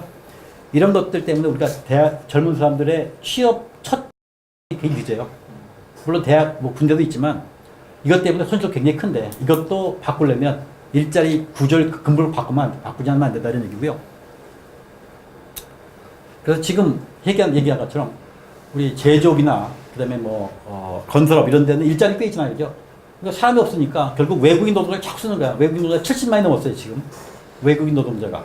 근데 외국인 노동자가 우리가 지금 3년 하고 1년 11개월인가 추가로 더 쓸 수 있게 돼 있는데 외국인 노동자 5년 이상 근무하면 외국인 노동자 영주권을 신청할 수 있는 5년 이상 세금을 내면 할 수 있는 권리가 있어요. 그러니까 외국인 노동자를 지금 여기에서 있는 사람들은 계속 쓰자고 해요. 빌리 쓰자고. 뭐 부족하다고 막 달라고 난리야. 근데 문제는 이 사람들이 5년 이상 있으면 국내 정지할 가능성이 있기 때문에 나중에 이분들이 국내 사회 통합도 문제고 또 하나는 나중에 이분들한테 들어가는 복지 비용이 이 사람들이 지금 써가지고 싸게 써가지고 하는 것보다 훨씬 장기적으로 비싸게 들어가기 때문에 외국인들을 투입할 때는 반드시 이분들을 우리 사회가 동화해서 책임질 각오가 되어 있는지 나중에 복지 비용을 물을 각오가 되어 있는지 이걸 같이 고려하지 않으면 쓰는 사람은 지금 이걸 일부 보지만 나중에 사회 전체가 부담을 해야 하는 이것 때문에 외국인 인력 문제를 우리 사회가 진정으로 제대로 다룰 그 결의가 안 돼 있으면 굉장히 조심해야 돼요. 지금 서울에서 생기고 있는 많은 외국인 노동자 무슬림 문제가 옛날에 싸게 노동력을 아무 생각 없이 들어갔다가 그게 사회적으로 소외되고 통합이 안 되니까 결국 그게 소외돼가 나타나는 문제거든요. 그러니까 저임금 노동력을 외국인 노동으로 쓰는 문제는 신중해야 합니다. 저는 반대는 아닌데 책임을 각오하지 않으면 그렇게 쉽게 생각하면 안 된다는 얘기예요. 그래서 가능하면 국내 인력을 쓰자는 얘기가 뭐 그런 겁니다. 일본은 너무 국수지역 정도로 조금밖에 안 써요. 일본은 정말 째째할 정도 안 써. 우리는 그에 비해서 과감하게 개방한 건 좋은데 문제는 여전히 인종차별적인 게 남아있고 외국인 인력에 대해서 통합하려는 노력이 부족하고 책임질 각오가 안 돼 있어요. 그리고 들여오는 사람은 굉장히 무책임하게 들고 있고. 우리나라 노동시장을 보면 1차 노동시장, 2차 노동시장으로 대략적으로 구분할 수 있는데 1차 노동시장은 축구의 1부 리그, 2차 노동시장은 축구의 2부 리그로 할 수 있다. 근데 문제는 2부 리그에 한번 들어가면요. 1부 리그에 들어가기가 엄청 어렵다. 우리나라 1부 리그는 전체적으로 보면 약간 통계가 약간 그런데 25%가 안 돼. 23%인데요. 1부 리그에 속해 있는 사람이. 제가 다시 좀 통계를 보니까 이건 좀 저희 통계 제가 수정을 못했는데. 그래서 대기업하고 공공부문의 정규직으로 들어가 있는 사람들이 대체로 1부 리그에 들어가는 사람을 볼 수가 있다. 여기는 근속연수도 길다. 임금도 높다. 사내복지도 잘 돼 있다. 여러 가지가 좋아요. 그래서 여기는 거의 세계적인 수준 또는 선진국 수준의 임금이나 그 혜택을 받고 있어요. 여기도 부족하다고 이제 아직도 그러죠. 밑에 있는 사람들은 훨씬 더 임금도 낮고 그 다음에 근속연수도 불만이 있고 안 좋으니까 자꾸 옮겨다니고 그래서 비정규직이니까 그 다음에 복지도 굉장히 낮아요. 이번에 공공부문 비정규직의 정규직화를 하려고 보니까 제일 크게 걸리는 문제 중에 하나가 여러 가지가 있는데 특히 직고용할 때 문제가 되니까 대부분 공공부문의 정규직은 보너스를 작게는 800%까지 받아요. 근데 비정규직은 기껏해 200%밖에 안 되는데 연봉으로 따지면 굉장히 커요. 이거 한꺼번에 주면 너무 비용이 많이 들어가는 거야. 그래서 또다시 이 차별을 할까? 이런 거를 실감을 하고 있어요. 그래서 이제 2차 노동시장은 그 중소기업의 정규직, 그 다음에 대기업의 정규직, 중소기업 비정규직 이렇게 이루어져 있고요. 물론 공공부문의 비정규직도 있죠. 그죠? 공공부문의 비정규직. 저 위에는 공공부문의 정규직도 있고 조금 이따 이거보다 조금 더 자세한 제대로 된 걸 보여드릴게요. 제가 이걸 살짝 바꿔치기 하는 걸 못했네. 이런 여러 가지 측면에서 차이가 있고 비정규직은 정규직의 근속기는 7년 5개월의 반면에 이거는 이제 중소기업까지 다 포함해서 비정규직은 2년 5개월에 불과하고 대기업 유노조 정규직의 근속연수는 13.1년에 비해서 중소기업 무노조 정규직의 비율은 4.7년이고 비정규직 2.2년이고 굉장히 큰 거죠. 그죠? 물론 공공부문의 정규직은 근속연수가 훨씬 더 깁니다. 그래서 저는 근속연수가 10년 이상 되는데 이런 데 다니는 사람은 행복한 줄 알아. 어디 가서나 얘기해요. 노동자 판서는 얘기해요. 근속연수가 10년 이상 근무할 수 있는데 행복한 줄 알아. 우리나라 많은 사람들이 고용 불안이나 옮겨 다닐 수밖에 없는 상황에 놓여 있다. 20년 이상 근속할 수 있는 직장은 엄청 행복한 줄 알아. 그것만 가지고도. 근데 몰라요, 그걸. 자기들이 그만큼 혜택을 누리고 있다는. 그러니까 그만큼 열심히 일을 해야 하고, 왜 그만큼 혜택을 누리고 있으니까. 아까 얘기한 것처럼 그거를 좀 살펴본 거고요. 근데 문제는 정규직, 비정규직 따질 때요. 그동안 우리가 지금 2.4% 정도 돼요. 비정규직 비율은. 근데 비정규직 개념이 원래 정규직, 비정규직 개념이 기본 개념이 뭐냐면 정규직은 기간의 정함이 없는 교육이에요. 영어로 open-ended contract라고 얘기해요. 그래서 거기에 따르면 그 정의에 따르면 무기계약도 정규직이에요. 그리고 기간의 정함이 있는 유기계약, 계약직이나 시간제 같은 게 이런 게 이제 비정규직 하는데 문제는 그것만이 아니라 지금 중소기업의 정규직을 하고 있는 쪽에서도 용역회사 정규직이 많아요. 거기는 비정규직과 다른 게 하나도 없어. 그래서 이미 굉장히 복잡하게 비정규직 개념만 가지고 아니라 원청, 하청, 용역 이게 들어가 있기 때문에 그걸 다 포함해서 우리가 비정규직 정의할 수밖에 없어요. 그냥 고용 형태를 보면 근데 문제는 용역회사 정규직이라는 거는 지금은 뭐 정규직처럼 보이지만 용역 끝나면 그냥 비정규직 언제든지 잘릴 수 있거든요. 그렇잖아요. 그리고 실제로 원청이 임금을 비용을 통제하고 있기 때문에 기본적으로 한계가 있는 거예요. 실제로 아주 전문화된 용역업체가 아니면. 이거 질문 나중에 다 할 수 있을 것 같긴 한데 그 부분 용역회사의 정규직일 경우에 예. 이제 용역이 끝나면 사실은 막막하잖아요. 유지할 근거가 없으니까. 근데 한국의 노동법은 어쨌든 해고를 쉽게 하지는 못하는 걸로 돼 있는 것 같은데. 아, 해고 칠수 있어요. 용역 정규직을 쉽게 해고. 용역이 끝나면 해고돼요. 그러니까 아무런 불법 부당해고 아니에요. 아 부당해고가 아니니까. 아니에요. 왜냐면은 말대로 사업이 없었다고 보기 때문에 그렇게 보는 건가요? 예, 사업 자체가 없어졌기 때문에. 근데 이제 용역이 또는 반복 갱신된단 말이죠. 그러면 주인만 바뀌면서 계속 초임비스트가 유지가 되는 거예요. 이것도 용역회사 관리자. 이번에 인천공항도 보면 인천공항구사의 용역회사는 평균이 약 3,000 한 500 그 정도 나와요. 네. 그래서 임금이 낮은 건 아닌데 거기도 역시 뭐 실제로 이직은 낮아요. 왜냐면 계속 반복이 되기 때문에 고용계획 갱신되기 때문에 다른 업체로. 근데 여전히 거기도 고용 불안 문제가 남아있고 차별 문제가 남아있죠. 그래서 이처럼 대기업의 비정규직은 직접 고용 비정규직만 아니라 간접 고용 사내하청도 굉장히 이거는 사내하청 입장에서 보면 정규직이에요. 근데 이것도 비정규직 개념 포함되는 거죠. 그래서 우리나라 대기업에 요번에 2016년도에 고용노동부의 고용공시를 보면 우리나라 대기업의 60%만 정규직이고요. 40%가 비정규직인데 그 중에 반 정도가 직접 고용 비정규직, 반 정도가 사내하청입니다. 그래서 이미 이게 비정규직 구조가 정규직, 비정규직 옛날엔 그 개념이 훨씬 복잡해졌어요. 직접 고용 비정규직이면 그 기간제. 무기계약 말씀하시는 거죠? 그렇죠. 무기계약 아니라 기간제. 아 기간제. 기간제. 유기계약. 유기계약. 근데 이게 통계가 우리나라 통계들은 대부분 다 사업체 통계라 기업 통계가 별로 없어요. 사업체 통계와 기업 통계가 뭐가 다르냐면 일단 국민은행 얘기를 들어봅시다. 국민은행에 전국에 지점이 많잖아요. 그죠? 그럼 지점 하나하나가 다 사업체예요. 근데 기업으로 보면 통째로 다 국민은행 하나잖아요. 그죠? 그러니까 사업체라면 굉장히 많은 사업체가 있는 것처럼 보이는데 사실 기업 하나야. 그렇죠? 그러니까 기업을 하면 대기업이지. 근데 사업체를 보면 조그만 중소기업이 굉장히 많은 것처럼 보이는 거야. 뭐 이런 차이가 큰 차이죠. 왜냐면 우리나라 큰 데가 가령 학교도 그렇고 그다음에 보험 국민연금도 그렇고 한전도 그렇고 이런 게 막 수두룩 다 하단 말이죠. 저기 그 공공부문 일자 행정 통계는 국민연금 데이터인가요?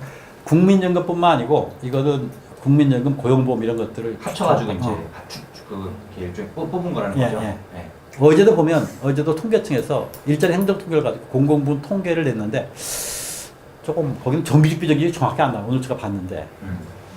그래서 우리가 알고 싶어하는 정보가 전체 통째로는 대충 나와 있는데 좀 불확실해.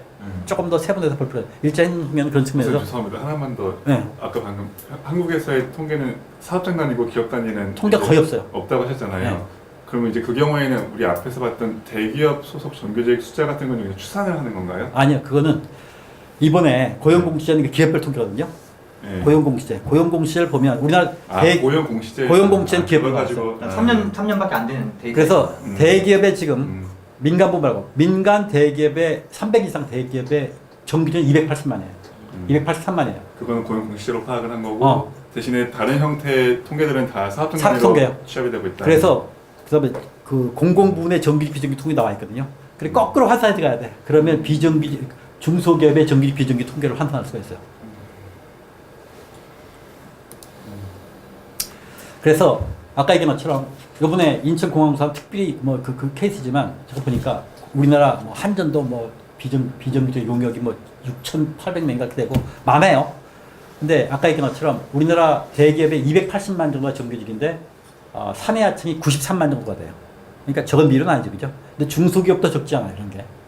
그래서 이미 비정규직이라고 기간제나 뭐 이런 것만이 아니라 사내하청으로 겉으로 보기에는 정규직처럼 보이는데 내용적으로 실제로는 비정규직인 게 많다. 이게 결국 층층 시야에 있다는 거예요.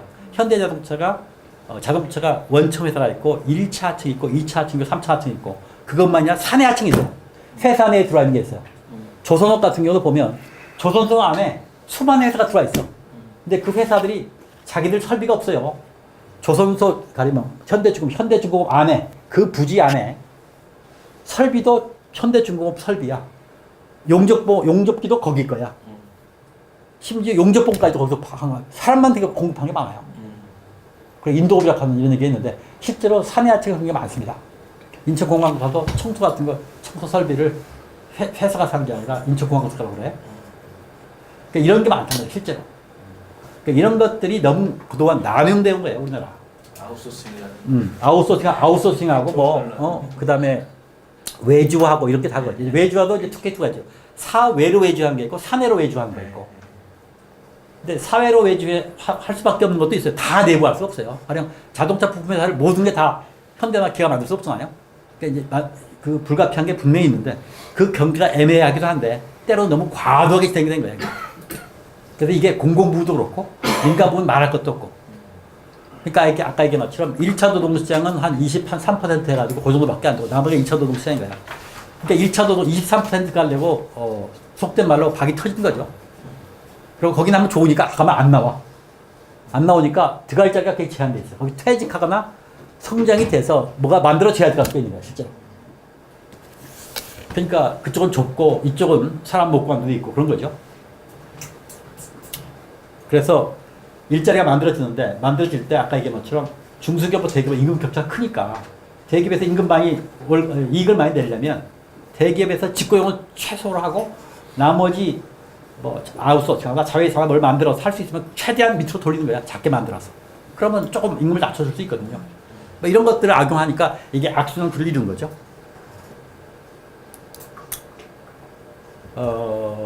우리나라 일자리가 늘어난 게 보면 445만 개? 이렇게 늘어났는데 이 중에서 공공 서비스 쪽이 153만 개, 그 중에서 보건복지가 이렇게 많이 늘어났어요. 그죠? 아까 얘기한 것처럼 사업 서비스가 그 다음. 그죠? 그 다음에 제조업도 56만 개 늘어났죠. 그죠?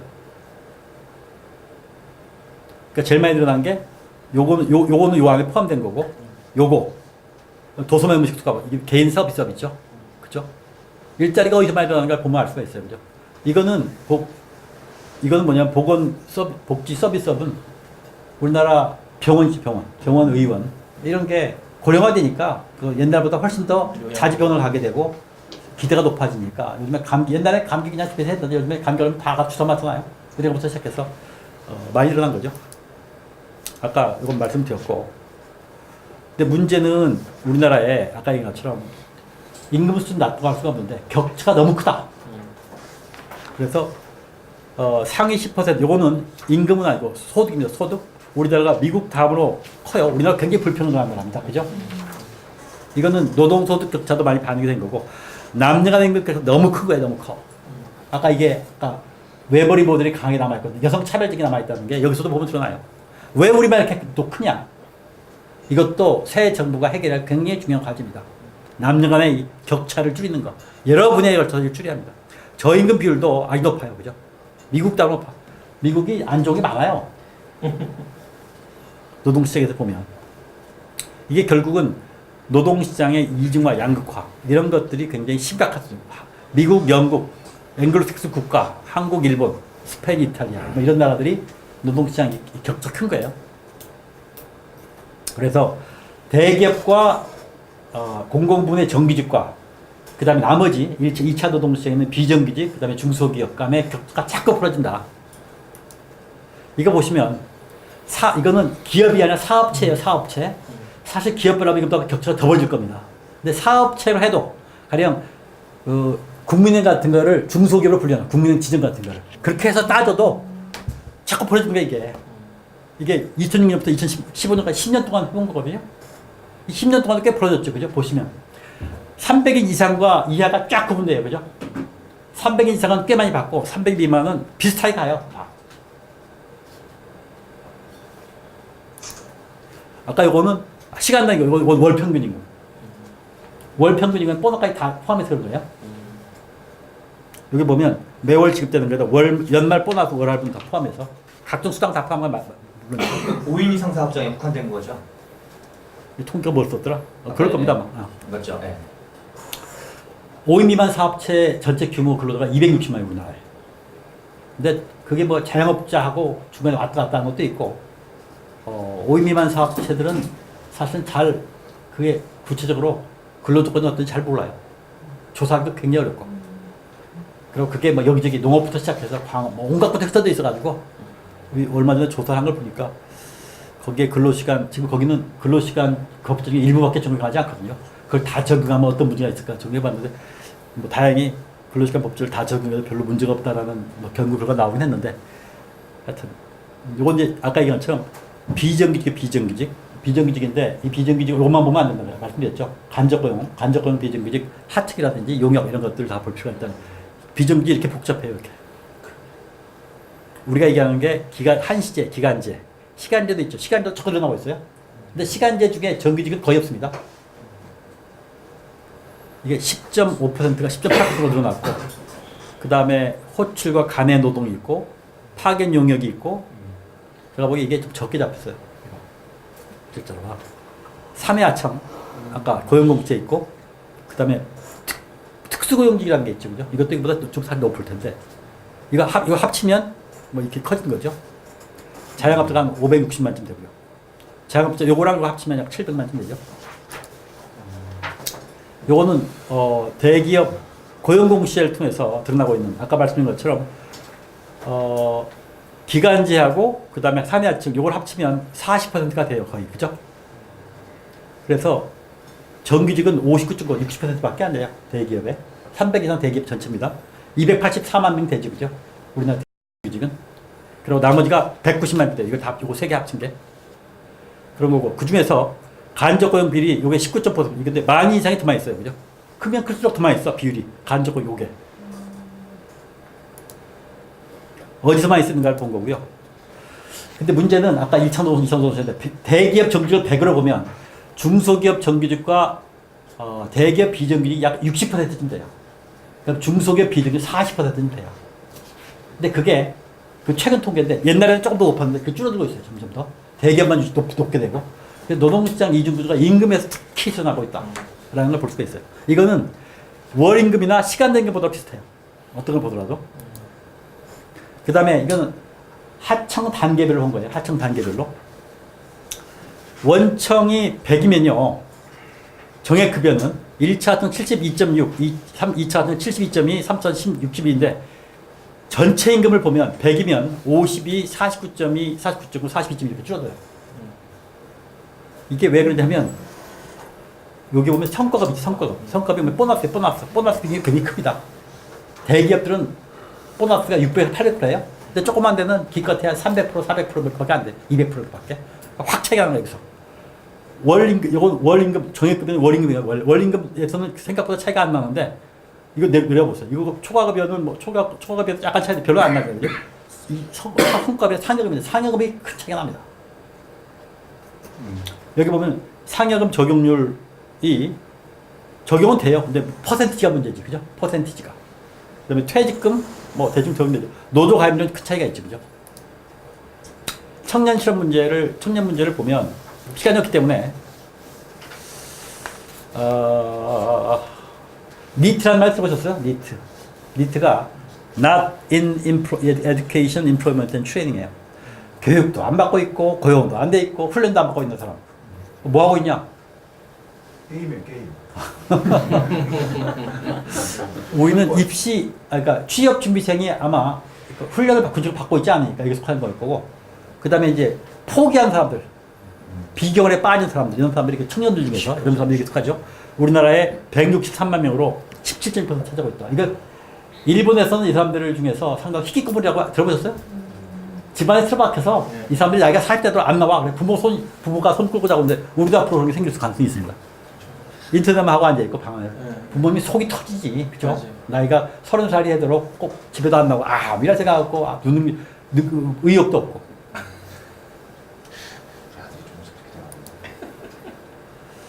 청년 고용률을 보면 우리가 떨어져요. 우리가 옛날에 비해서 취업률 보세요. 20대 후반의 취업률 보면 옛날보다 많이 떨어지고 10% 떨어졌죠. 그죠? 여성들은 좀 높아졌어요. 오히려. 남자들이 취업률이 떨어졌어요. 물론 남자들이 그때 군대 갔다 오고 뭐 좀 하는 게 있긴 있죠. 여기 보시면 남자들은 떨어지고 여자들은 올라가고. 청년 실업률은 이렇게 올라요. 지금 11.2% 이렇게 얘기하죠. 그죠? 꽤 높다고. 그래서 이번에 문재인 대통령이 막 호소를 했죠. 이게 이번에 잘못하면 한 세대, 이번에 취업 잘못하면 아까 얘기했처럼 니트족에 가담하면 이게 정말 큰일이에요. 청년 취업자의 3분의 1 정도가 비정규로 취업하고 있더라. 출발 자체가.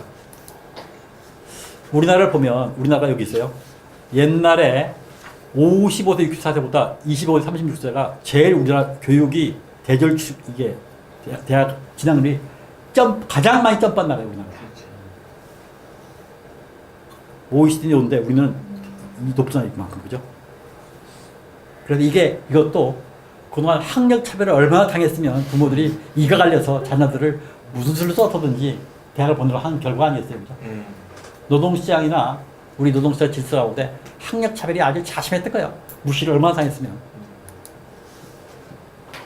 청년들 보면 우리나라 20에서 23세, 24세까지 우리나라가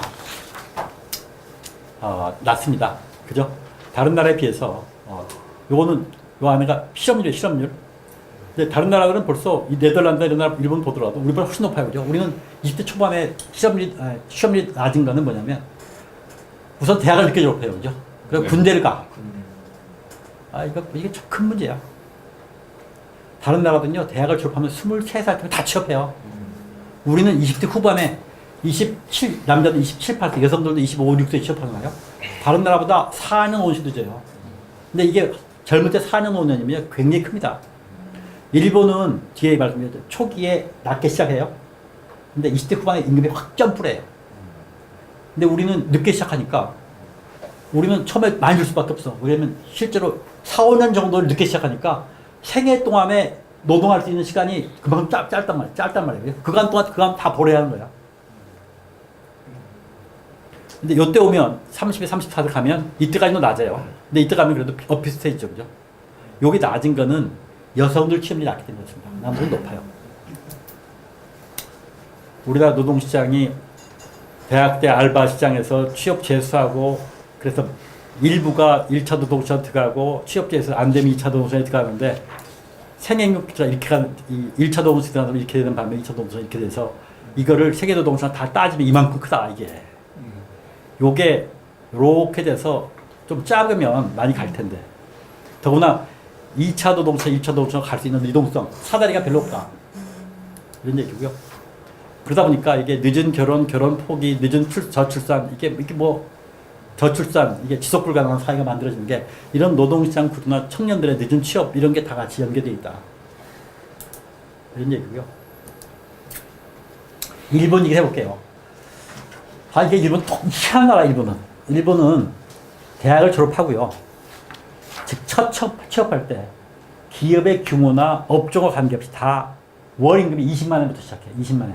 우리 정도 200만 원부터 시작해요. 일본 월 많이 높지 않습니다. 대기업도 그래요. 대기업도. 하도 이상해서 제가 몇 년치를 추적해보고 제가 2013년, 2012년 가보다 작년 말인가? 제가 2015년 통계를 다시 봤어요. 똑같아. 놀라워. 근데 이걸 누가 시킨 게 아니라 일본 기업들이 조율하는 거예요. 근데 우리나라는 지금 높게 준다는 초임이 연봉이 약 6,500까지 돼요. 초임이. 금융권인가요? 현대차 그래요. 어디요? 현대차. 그래요? 그리고 5천만 원 대도 많아요. 오늘 보니까 오늘 제가 보건의료 쪽 갔다 왔는데 우리나라 대학병원 중에 제일 나가 잘하는 데 있죠. 간호사 4,100만 원이에요. 근데 문제는 많은 사람이 그만 받으면 좋겠지만 그건 아주 소수고 상당수 사람들이 낮게 출발할 수밖에 없어요. 근데 우리는 그렇게 주니까 청년들이 다 거기가 기준데 그렇게 바라보는 거야. 거기 비해서 야 나는 누구는 뭐 4천만 원, 5천만 원, 나는 그게 반도 못 받는, 나는 3분의 1밖에 못 받는. 얼마나 자괴감이 들게 처음부터. 일본은 시작할 때 중소기업은 대기업은 다 같이 20만 원부터 한단 말이에요. 200만 원부터. 그러니까 출발할 때는 중소기업 가도 별로 뭐 이렇게 꿀릴 게 없고 별로 자괴감이 안 드는 거예요. 이게 굉장히 중요한 사회 시스템 차이인데 우리는 이걸 할 수 없을까 생각이 드는 거예요. 일본 전경련 같은 데서 그걸 조율해가지고 조율해요. 말씀이신 거죠? 근데 이거 뭘 보면 알 수 있냐면 일본 토요타가 2000년대 중후반에 돈을 많이 벌었어요. 일본 성장은 낮았어. 근데 임금을 1%밖에 안 올렸어. 우리나라 같으면 돈 많이 벌도 왜 곡박이 안 올리냐고 난리 났을 거야. 근데 그게 왜 그러냐면 일본 토요타가 일본 전체 임금 인상률의 가이드라인을 제공해요. 그러니까 거기 자기는 더 줄 수 있어. 근데 문제는 그렇게 주면 국민 전체적으로 못 올린 데가 대부분이란 말이에요. 통장이 낮기 때문에. 일본 헤이세이브랑 때 굉장히 낮았거든요. 그럼 많은 국민들이 많은 그룹이 좌절감을 느낄 수밖에 없어요. 그러니까 이거를 결국은 우리나라 대기업들이 아니라 조율해야 하는데 우리 대기업들 좀 돈 벌면 막 줘. 노동력 더 달라고 날리고. 이거를 조율해야 하는데 우리는 너무 기업별로 국한되어 있기 때문에 조율 시스템이 거의 없어요. 노동자도 마찬가지고. 산별노조가 할 역할은 일본은 그 기업계가 중에 한 거네요. 중에. 일본은 기업별로 노조가 그런데 일본은 기업 노조들도 그렇고 사람들 조율을 잘해요. 그러니까 똑같이 외형도 비슷한데 우리하고 전혀 다른 식으로 운영되고 있어. 그러니까 이건 일본은 우리가 일본을 우리가 뭐 때로 욕하고 뭐 하지만 배울 것도 꽤 있어요. 그러면 그렇게 이익이 노동자들한테 돌아갈 수 있는 이 우리나라 같으면 그 이익을 그렇게 안 주면 그것은 기업이 고스란히 가져가게 될 것 같은데 기업이 가져가는 그러니까 그거 보면 그 기업별로 보면 이제 그런 게 있죠. 네. 있는데 또 하나는 일본은 하청하고 가령 하청이 우리보다는 훨씬 더 하청과 좀 일본도 뭐 하청에 계속 문제가 있긴 한데 우리처럼 쥐어짜잖아요. 일본은 이익공제 같은 걸 꽤 해요. 원화적 관계를 보면. 그쪽으로 흘러가는 게 네, 꽤 있고 그다음에 일본은 하청하고 한번 맺으면 굉장히 길게 가요. 한 10분 내로 마무리해 주시고 지금 다 예. 하여튼 좀 요거는 아까 얘기했던 19.7%밖에 안 돼요. 우리나라. 다른 나라 20년 이상, 10년 이상 근속자 보세요. 우리나라보다 2배쯤 되죠. 그죠? 우리나라 좋은 일자리가 이거 써난 거예요. 근속연수별 분포 보면 20대 초가 늘어나긴 하고 있어요. 옛날보다. 근데 여전히 뭐 낮은 근속연수가 많고요. 이거 보시면 2013년 20년 이상 근속자가 100만 명 정도 되는데 100만 명 불과하고 민간 부문은 28만 명, 공공 부문은 70만 명. 그죠? 공공 부문은 이것 때문에 공공 부문은 그만큼 쏠리는 이유가 이것 때문에 이 이유가 있는 거예요, 실제로. 요거는 임금이 얼마나 올라가는지. 은행이 이렇게 빨리 올라가요. 은행이 그러니까 명예퇴직이 많은 게 이거와 관련이 있어요. 임금이 빨리 올라가니까 나중에 나이가 들면 나이가 근속연수가 많으면 가져가는 게 비해서 기여하는 게 적으면 얼마나 쫓아나간다고. 요새 2억이나 3억 주고 내보내야 돼요. 이거 할 때. 국민은행 3억, 우리은행 2억. 명퇴금이. 병원, 자동차는 의외로 생각보다 높지는 않은데 어쩌거나 이것도 좀 문제가 되고. 요거 아까 17점 몇 달러 했죠, 그죠? 이게 우리가 노동시간별로 나눠서 한 거예요. 이건 2013년 통계라 2015년 통계보다 좀 더 높게 나와요. 환율 때문에 그렇습니다. 우리나라 근로시간 중에서 이게 통계에 따라 다른데 주 52시간 이상 초과하면 119만 명 정도 나오는데 또 다른 통계 보니까 거의 200만 명 되더라고. 통계가 좀 들쭉날쭉한데 어쨌거나 노동시간도 우리나라 문제가 됩니다. 근데 이제 문제는 노동시장이 이렇게 되는데 이 노동조합이나 노사관계마저도 그거를 오히려 완화시킨 게 아니라 더 심화시키는 형태로 작용하고 있어요. 왜 그러냐면 우리나라 기업이 큰 데는 노동자가 많거든요. 기업이 작은 데는 노동자도 없고. 그 기업이 작은 데는 근로기준법도 잘 안 지키는 데가 푸뚝딱딱해요. 근데 기업이 큰 데는 노동자 이익도 높고 그다음에 노동자 힘이 교섭력이 있으니까 자꾸 올리고 그러다 보니까 이게 점점 더 벌리는 거예요, 이거를. 그런 얘기고요. 이건 이제 노동조합에 대해서 우리나라 기업별 노조가 기업 안에 있으면 우리고 기업 바깥에 있으면 남이고 그랬는데 기업 가치 안에 있어도 상하층은 남이죠. 하여튼 그래서 원통 원치 않던 이게 나름대로 굉장히 중요한 양극화나 이런 것들 하는데 기여했다 이런 거예요. 실제로 의도하지 않은 결과일 수도 있지만. 그래서 앞으로 이런 경제 사회 환경의 변화 속에서 이런 식의 여러 가지 저성 정책을 도입하면서 거시경제 환경이 바뀌고 산업이 양극화되고 고용사회, 맞벌이 사회, 청년 고용 문제, 노동시장 이중구조 이런 것들이 굉장히 중요한 우리 사회에 안고 있는 노동시장에 안고 있는 환경과 문제라고 볼 수가 있겠죠. 그죠? 그래서 가장 크게 제기되는 게 노동시장 이중구조를 개선하는 겁니다. 아까 이 것처럼 정규직, 비정규직, 1차 노동시장, 2차 노동시장 간의 격차를 어떻게 줄일 건가. 박근혜 정부는 1차 노동시장을 뒤흔들어서 하고 2차 노동시장을 끌어올릴 생각이 별로 없었어요. 그러니까 기본적으로 유연화를 하는 거지. 그리고 쪼개고 유연화하고 아웃소싱 같은 걸 더 하려고. 근데 문재인 정부는 밑에 걸 끌어올려서 하려고 그래요. 끌어올리는데 그게 쉽지가 않습니다. 그게 하는 건 좋은데 그거를 끌어올리려면 물적인 기반이 있어야 돼. 물적인 기반. 뭐 최저인 거 10,000원, 뭐 20,000원 올리면 좋겠죠. 근데 그렇게 하려면 기업들이 그걸 지분이 있어야 하지 않겠어요?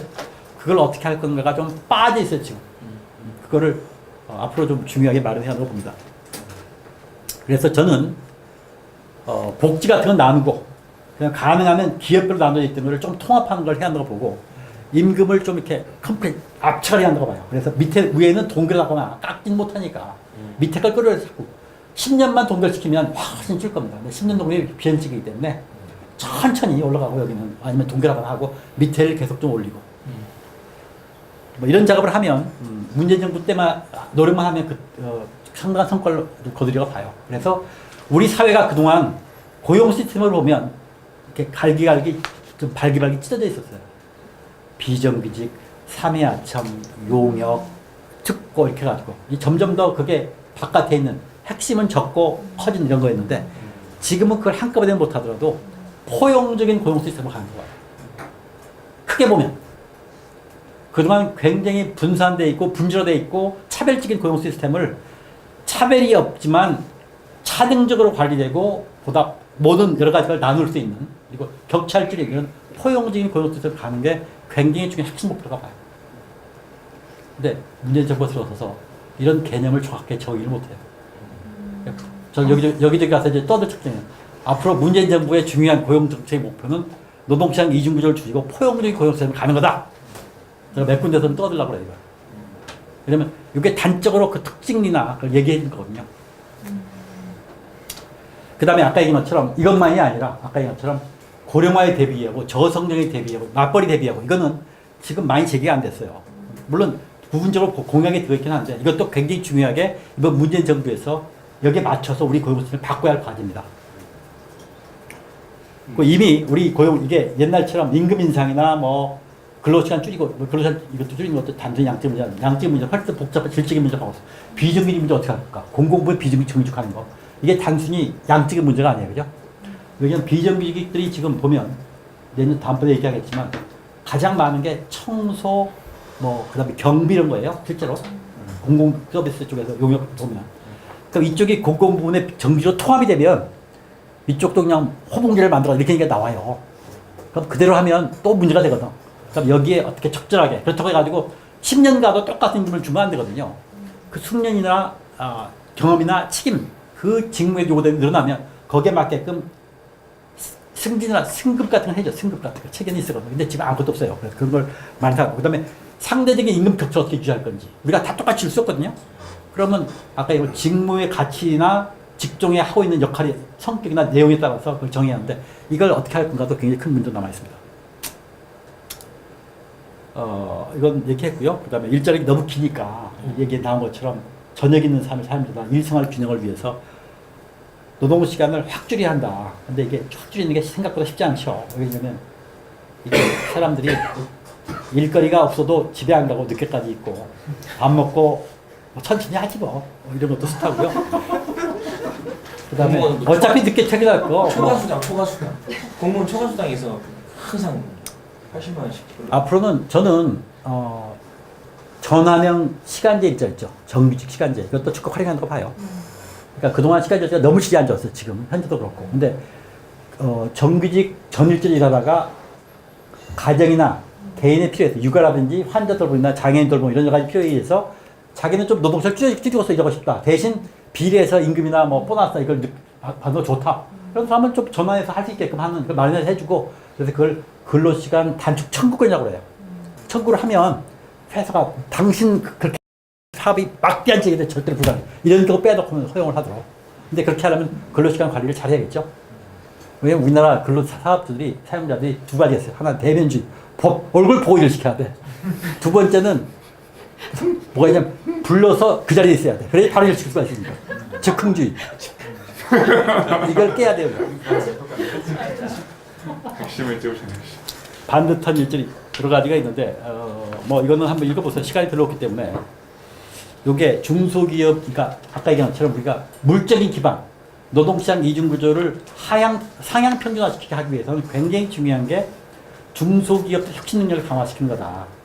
지금 최저임금 올리는 거 좋은데 영세 자영업자나 중소기업들이 아야들이 많이 나게 나오지 않겠어요, 그죠? 앞으로 15.7% 3년 이상하면. 그럼 이걸 하려면 사실 중소기업이 지불 능력을 키우기 위해서, 근데 그게 우리는 중소기업한테 지금 굉장히 많은 현금으로 보조를 많이 줘요. 근데 그렇게 하지 말고 물고기를 잡아주지 말고 잡는 방법을 가르쳐주자. 중소기업이 현금 지원하면 그때 쓰고 많이 가거든요. 중소기업 스스로 혁신해서 지불 능력 스스로 키울 수 있는 방법을 가르쳐주자. 그게 굉장히 작은 점진적인 혁신부터 비롯돼요. 공정혁신, 제품혁신, 품질혁신 이런 걸 작은 것부터 할 수 있게끔. 근데 이거는 우리 경험들이 있어요. 요새 YT에서 강소기업이 힘이다라는 시리즈를 해요. 90번이 넘어갔어요. 거기 보면 중소기업들이 여러 가지 한 그게 있는데 뭐 그런 경험이나 우리나라 대기업 중 일부에서 굉장히 혁신한 경험이 있어요. 그런 걸 잘 끌어모으면 얼마든지 이런 기업들이 중소기업 할 수 있는 서비스를 할 수 있어요. 요걸 옛날에 노무현 정부 때 뉴 패러다임 센터라고 해서 뉴한 킴버리 모델에 비춰서 만든 적이 있는데 이번에는 훨씬 더 그보다 업그레이드된 모델로 훨씬 더 체계화되고 조직적으로 크게 해서 중소기업들의 혁신 능력을 통해서 지불 능력을 강화하고 임금을 더 줄 수 있게끔 이런 기반을 만들자. 그러면 중소기업이 사람들이 더 들어오면요. 제대로 젊은 사람이 들어와서 남아있으면 중소기업이 추가 혁신할 수 있거든요. 지금 중소기업에 일할 만한 사람이 왔다가 내가 5년 뒤에 이 기업에 있으면 어떻게 되려나 해가지고 다 도망간단 말이에요. 다. 미래가 안 보이니까. 근데 그런 사람들이 남아있을 수 있게. 이게 독일이 그래요. 독일이 중소기업 대기업과 똑같이 주기 때문에 독일은 젊은 사람들이 많이 남아있기 때문에 중소기업도 대기업과 혁신을 하고 세계적인 여러분 아시는 것처럼 히든 챔피언 이런 게 독일에 많다고 하지 않습니까? 이게 이제 가능한 게 그런 거다. 그리고 우리나라는 또 하나 지금 지역이요. 지역 소멸이 나올 정도로 2040년이 되면 우리나라 군이나 소도시 가운데 특히 전라남도 경상북도 가운데 88개인가? 없어져요. 그러면 인구가 5,000명이나 뭐 이렇게 떨어져 3,000명 이하로. 그럼 그거 없어지지 않겠어요? 이게 너무 몰리는 것 같기도 하죠. 서울이나 이쪽 중부. 이것도 큰 문제예요. 그래서 그런 지역에도 청년들이나 사람들이 살 수 있게 만들어야 돼. 그러려면 지역에 산업이 남아있어야 하고, 거기도 산업뿐만 아니라 좀 괜찮은 산업이 있어야 하지 않겠어요? 그래서 지역에서도 산업을 바꾸고 뭔가 젊은 사람이 남아있도록 해야 하는데, 문제는 지역에서 많은 지자체도 그렇고 대기업이나 외국 기업이 들어와서 큰 걸 빵 하나 하늘에 떨어뜨리길 기대하고 있어요. 근데 그건 일어나지 않습니다. 현재 지금 지역도 조그만 그 산업이긴 하지만 그게 남아있어요. 어디든지. 그죠? 순창에 가면 고추장도 있고, 뭐 제가 몇 군데 봤더니 어디야 완도에 가면 전복 양식이 있다든지 뭐 이런 게 다 있어요. 어디 가면 나름 조그만 산업들이. 그러니까 이런 것들을 어떻게 조금이라도 점진적인 변화를 통해서 바꿀 수 있는 방법을 찾아보자. 이건 내재적인 발전의 기회입니다. 근데 이 부분에 대한 연구와 노력이 거의 안 돼 있어요. 저는 이것도 이번 정부의 대폭 강화하는 거 보고 이렇게 하려면 실제로 똘똘한 일에 가서 그 혁신을 해야 하는 거 봅니다. 근데 그렇게 하면 돈도 가고 사람도 가고 해야겠죠. 대표적인 게 이태리 쪽입니다. 이태리는 조그만 5명에서 10명 되는 기업들이 전국에 쫙 흩어져서 소위 산업지구로 인더스트리 디스트릭을 만들었는데, 여러분 잘 아는 것처럼 이태리 많은 뭐 프라다 가방 이런 거 만드는 거 있죠, 그죠? 이런 게 대기업이 만드는 게 아니라 그걸 브랜드만 갖고 실제 만드는 조그만 것들이 만들어요. 그리고 이태리는 세계적인 박람회가 많은데 조그만 것들이 많아요. 여기 제가 안 썼을 거야 아마. 여기 보시면 이태리의 어떤 것들이 몇 개 사가 어떻게 되는지를 쫙 제가 나열을 했죠, 그죠? 그러니까 조그만 중소기업, 소기업들이, 영세기업들이 모여서, 지역으로 모여있어서 집단적으로 지나 발전하는 걸 만들어내는 거예요. 이거 우리도 할 수 있거든요. 중국도 이런 게 좀 있습니다. 근데 우리는 이런 것들이 자꾸 큰 것만 하면서 떠질 기다리는 거야. 그렇게 해서 한다고 보고, 이걸 적극 서포트하는 이런 것들 좀 해놓은 겁니다. 왜 거꾸로 가지? 그리고 나머지 게 임금 공시제 까자 이런 거고요. 그죠? 공공부부터. 공무원들 그 월급 공개하는 거하고 뒷구조 더 주는 거 그만하자 이런 거야. 그 다음에 노조가 없는 게 사업체비가 이것도 뭐 얘기하려면 긴데 넘어가겠습니다.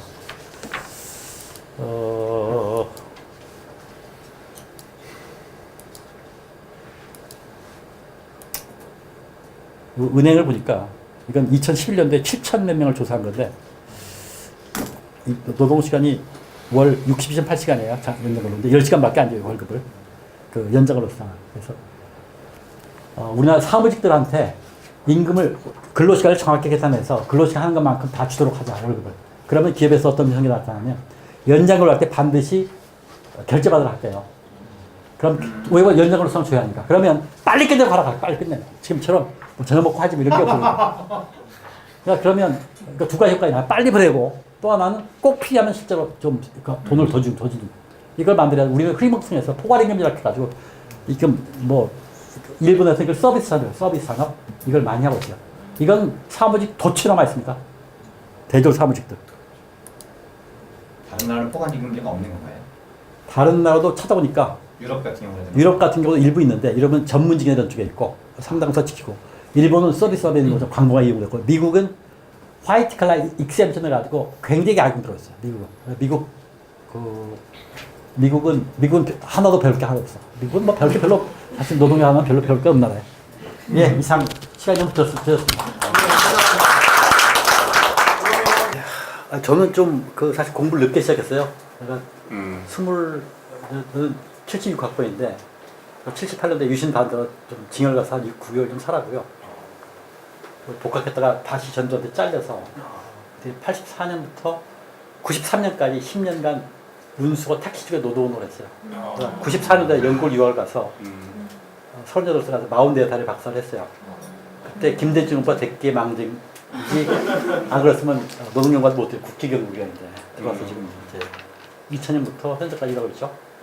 그래서 저는 노동운동도 했기 때문에 좀 노동에 대한 애착이 좀 있어요. 그런 이해도 제가 한 10년 동안 싸우면서 징역도 좀 파업 때문에 가기도 하고 그래서 노동자의 어려운 것도 많고 그래서 조금 더 현장에 밀착돼서 좀 공부를 해야겠다 생각이 들어서 현재까지 뭐 노사관계 쪽을 중심으로 해서 해왔어요.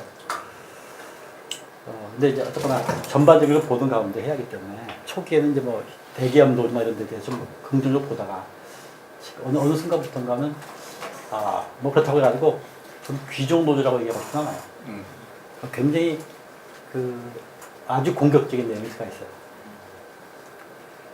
네, 저는 그렇게 보지는 않지만 비판적인 현재 공공부 노조에 대해서도 조금 그런 게 있고 근데 노동자의 승진을 하는 게 많이 있어요. 많이 있기 때문에 그걸 일면적으로 다 부인하고 싶지는 않고 답변은 몇 가지 말씀드릴게요. 인천공항공사의 비정규직이 전체 한 85%인데요. 비정규직은 주로가 아니라 다 용역회사에 61개 용역회사가 있어요. 근데 인천공항에서 원래 설계를 이렇게 했고 기재를 이렇게 설계했어요. 나도 민영화하라고. 이번에 다시 인천 제2터미널이 12월 말에 오픈하는데 다 용역회사로 쓰려고 했어요. 이번에 가서 비정규직 제로 시대를 선언하면서 이걸 바꾸게 됐는데 굉장히 남용한 형태예요. 실제로 공공기관이 더구나. 그래서 이제 이거를 바꾸려고 하는데 어떤 식으로 바꾸냐면 이 기간제가 아니라 용역 인천공항공사 안에 들어와 있는 용역이에요. 근데 그것만이 아니라 인천공항공사는 민간 기업에 많이 들어와 있어요. 가령 면세점 같은 게 있죠. 면세점 같은 경우도 롯데나 이런 데 들어가 있고 거기에 또 비정규직이 있어요. 거기에 또 청소하는 사람도 있고 인천공항에서 청소하는 사람도 있고 굉장히 복합적인 이런 건물인 그걸 갖고 있는데 현재는 그 안에 들어있는 민간 기업은 아니고요. 인천공항공사에 용역을 하고 있는 데가 대상입니다. 근데 왜 자회사를 하지 않고 직권을 가지고 자회사하느냐. 분명한 이유가 있어요.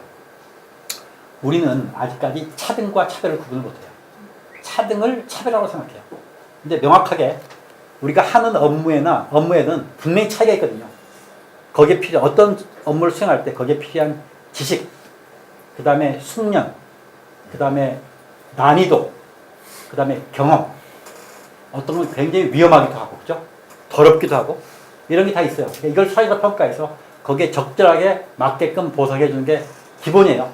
근데 그거를 무차별하게 갖다 또 획일적으로 하는 거는 굉장히 저는 오히려 그게 오히려 불공정 요소가 되고 그러니까 어떤 우리 지금 우리 관념이 잘못된 것 중에 하나가 한 기업에 있으면 다 같이 똑같이 보상해 주는 상관이에요. 근데 기업 바깥에 나가면 굉장히 그거에 대해서 규칙을 적용을 안 해. 하루에 청소를 하는데 인천공항부서는 청소가 2,100에서 2,600을 받아요, 현재. 그래서 다른 데보다는 한 400에서 500을 더 받아요, 연봉을 따지면. 근데 인천공항부서는 1년에 3,600을 벌어요. 기재부에 갖다 바치는 돈이. 더 줄 수 있어요. 그건 조직 안에서 보면 그래요. 근데 조직 바깥으로 딱 나오면 인천공항부서는 청소업 쪽에서 굉장히 높게 받고 있는 거예요. 그래서 인천공항부서 내부적인 걸 보면 우리 굉장히 적게 받고 더 달라. 어디는 정규직 8,900이에요, 연봉이. 거기 비교해서 우리가 너무 작지 않느냐. 거기에 한 40% 줘야 하는 게 아니야. 이게 하면 그 기업 기준 따르면 그렇게 줘야 할지도 몰라요. 근데 사회적으로 보면 그렇지가 않아. 그래서 우리는 기업 안에서는 굉장히 형평을 주장하는 반면에 기업 바깥으로 넘어가면 형평을 전혀 주장하지 않는 위선적인 더블 스탠다드를 갖고 있어요. 저는 이걸 깨야 한다고 봐요. 그래서 인천공항부서 만약에 이게 직접 고용이 되면 뭐가 있냐면 직접 고용이 되면 우선 노동조합에 다 가입할 거예요. 그렇죠. 그러면 이 부분이 현재는 한 몇 명이야? 한 300명 되나? 정규직인데 이쪽에 훨씬 더 많은 인원이 들어와요. 그럼 이쪽이 다수가 돼요. 그럼 다수가 원하는 게 관책이 되게 돼 있어. 근데 지금 차등과 차별을 구분을 못 해요. 그리고 지금 아까 얘기한 것처럼 저는 인천공항에서 정규직도 너무 높게 받는다고 생각해요. 근데 어쨌거나 근데 하는 일을 봤어요. 너들 뭐 하는 데서 많이 받냐? 물어보니까 꽤 고급스러운 일을 해요. 그냥 적당한 일을 하는 게 아니에요. 노동조 파트 얘기 듣기는 거기는 용역 관리밖에 안 하는 것 같은데 아니 그건 전혀 아니에요. 정말 인천공항을 세계 최고 공항을 유지하기 위해서 굉장히 어려운 일들, 기획 업무를 많이 하고 세계 잘 되는 걸 벤치마킹하고 각 분야에서 그게 인천공항우선 종합 엔지니어링 회사예요. 실제 온갖 기능이 다 있어요. 그걸 유지하기 위해서 굉장히 상당한 능력이 필요해요. 근데 그거를 지금 10년 이상 세계 1위 공항 유지하는 건 상당한 내부에서 그런 능력이 있는 거예요. 그러니까 이런 부분하고 이렇게 차등화를 유지해야 하는데 지금 들어가면 노동조도 그렇고 아까 얘기한 것처럼 이런 논리에 작용하기 때문에 차등화를 유지하기가 쉽지 않다. 더구나 우리는 사회적으로 차등화를 할 수 있는 기준이 발전이 안 돼 있어요. 그래서 저는 이것 때문에 정규직이 크고 요번에 통합되는 정규직화되는 다른 청소나 이런 경비 직종이 작으면 저는 직고용해야 된다고 봐요. 직고용해서 다른 직제나 그 다음에 임금 체계, 임금 수준을 가지고 해도 된다고 봐요. 왜냐면 그건 얼마나 통제가 가능하니까. 그런데 다수가 이렇게 들어온 데는 이게 통제가 안 되거든요. 거꾸로 굉장히 오히려 망가뜨릴 수가 있다는 생각이 들어서 저는 인천공항에서는 자회사 하는 게 맞다고 생각해요. 다만 자회사 할 때 지금 주로 거기는 청소하고 경비하고 그 다음에 그 보안 체크하는 거 있죠. 그다음에 소방도 있고 많아요. 그래서 일부는 직고용해야 돼요. 소방 같은 거는. 근데 그게 아니라 나는 다른 부분은 여러 개로 쪼개서 자회사 하는 게 필요하다는 생각이 들고 자회사 직종들끼리도 갈등이 꽤 있어요. 너희들이 더 많이 받아 우리가 더 많이 받는 때문에 조경물 것도 있고. 그래서 그걸 말씀드리고 싶고 조선 같은 경우는 특징이 경기 변동이 굉장히 출력을 해요. 이게 가장 특징이에요. 잘 나갈 때는 엄청 잘 나가. 막 정신불처리에 주문이 들어오니까. 안 나갈 때는 완전 쫄쫄 굶어야 하는 거죠. 실제로. 그러니까 이 경기 변동을 어떻게 유지할 건가 문제인데 일본 같은 경우도 일본도 조선을 보면 하청비리 높아요. 조금 올라가. 옛날보다 더.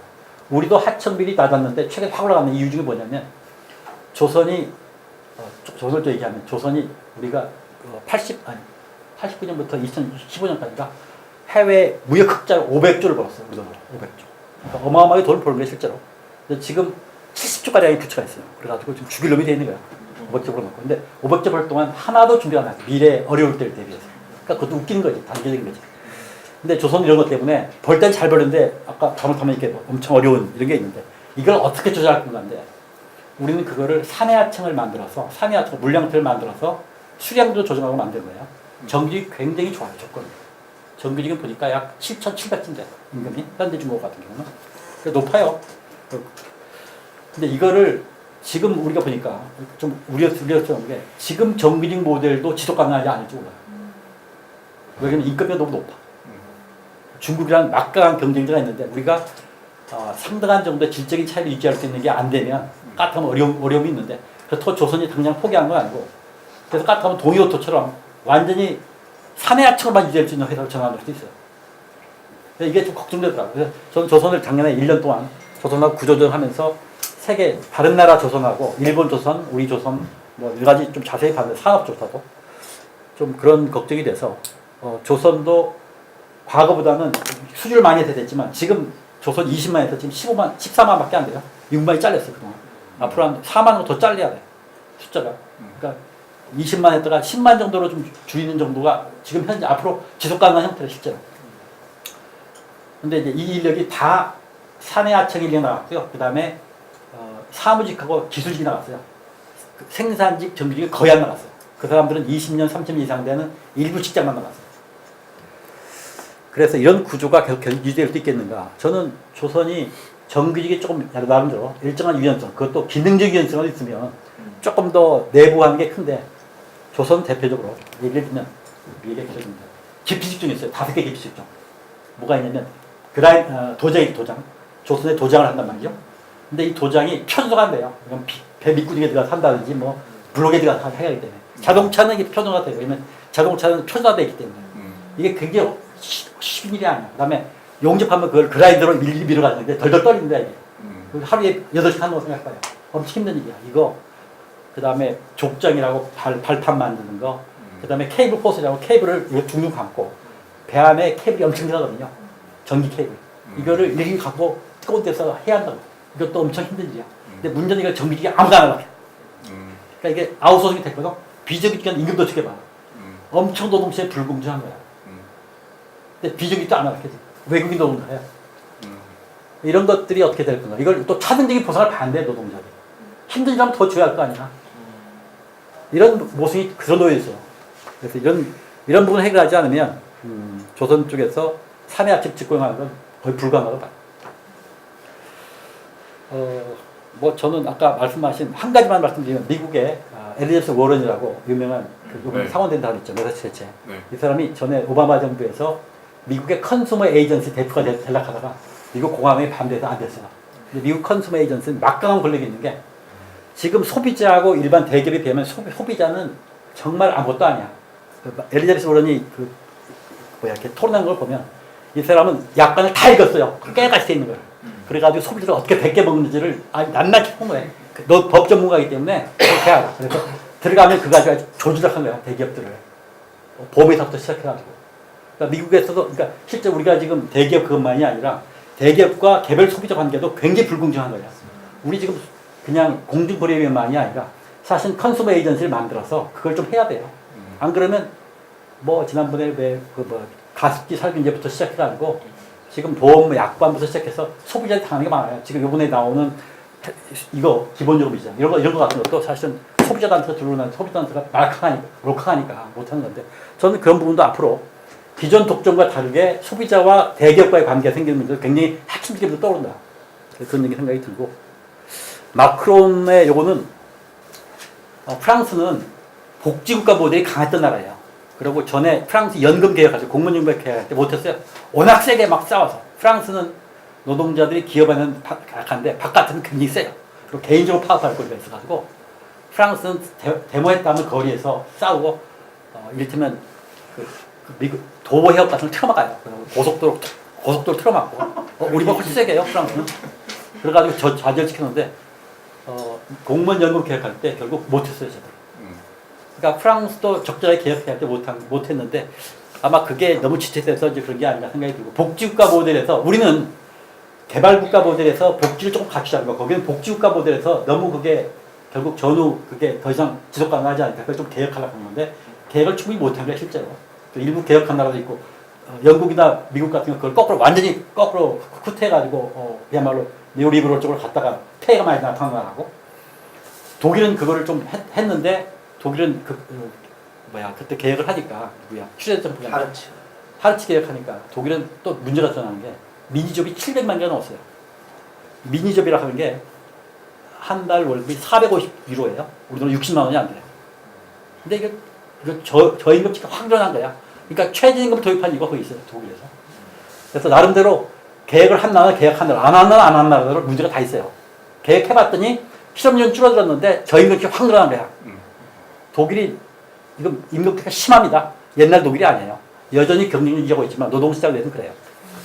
그래서 뭐 반대쪽으로 생각이 드는데 어쨌거나 이 프랑스도 좀 그런 한쪽에서는 실업자가 막 늘어나고 점차고 있는데 다른 쪽에 공공 분야 일부에서는 좀 너무 보호되고 있는 이런 것들 좀 바꾸는 이런 노력이 아닌가 생각이 들고 그런 것들이 전에는 좀 실패했는데 이번 마크론은 그거를 사회당 정부에서 했는데 거꾸로 마크론은 인기가 있는데 사회당 정부 망했죠, 그죠? 네.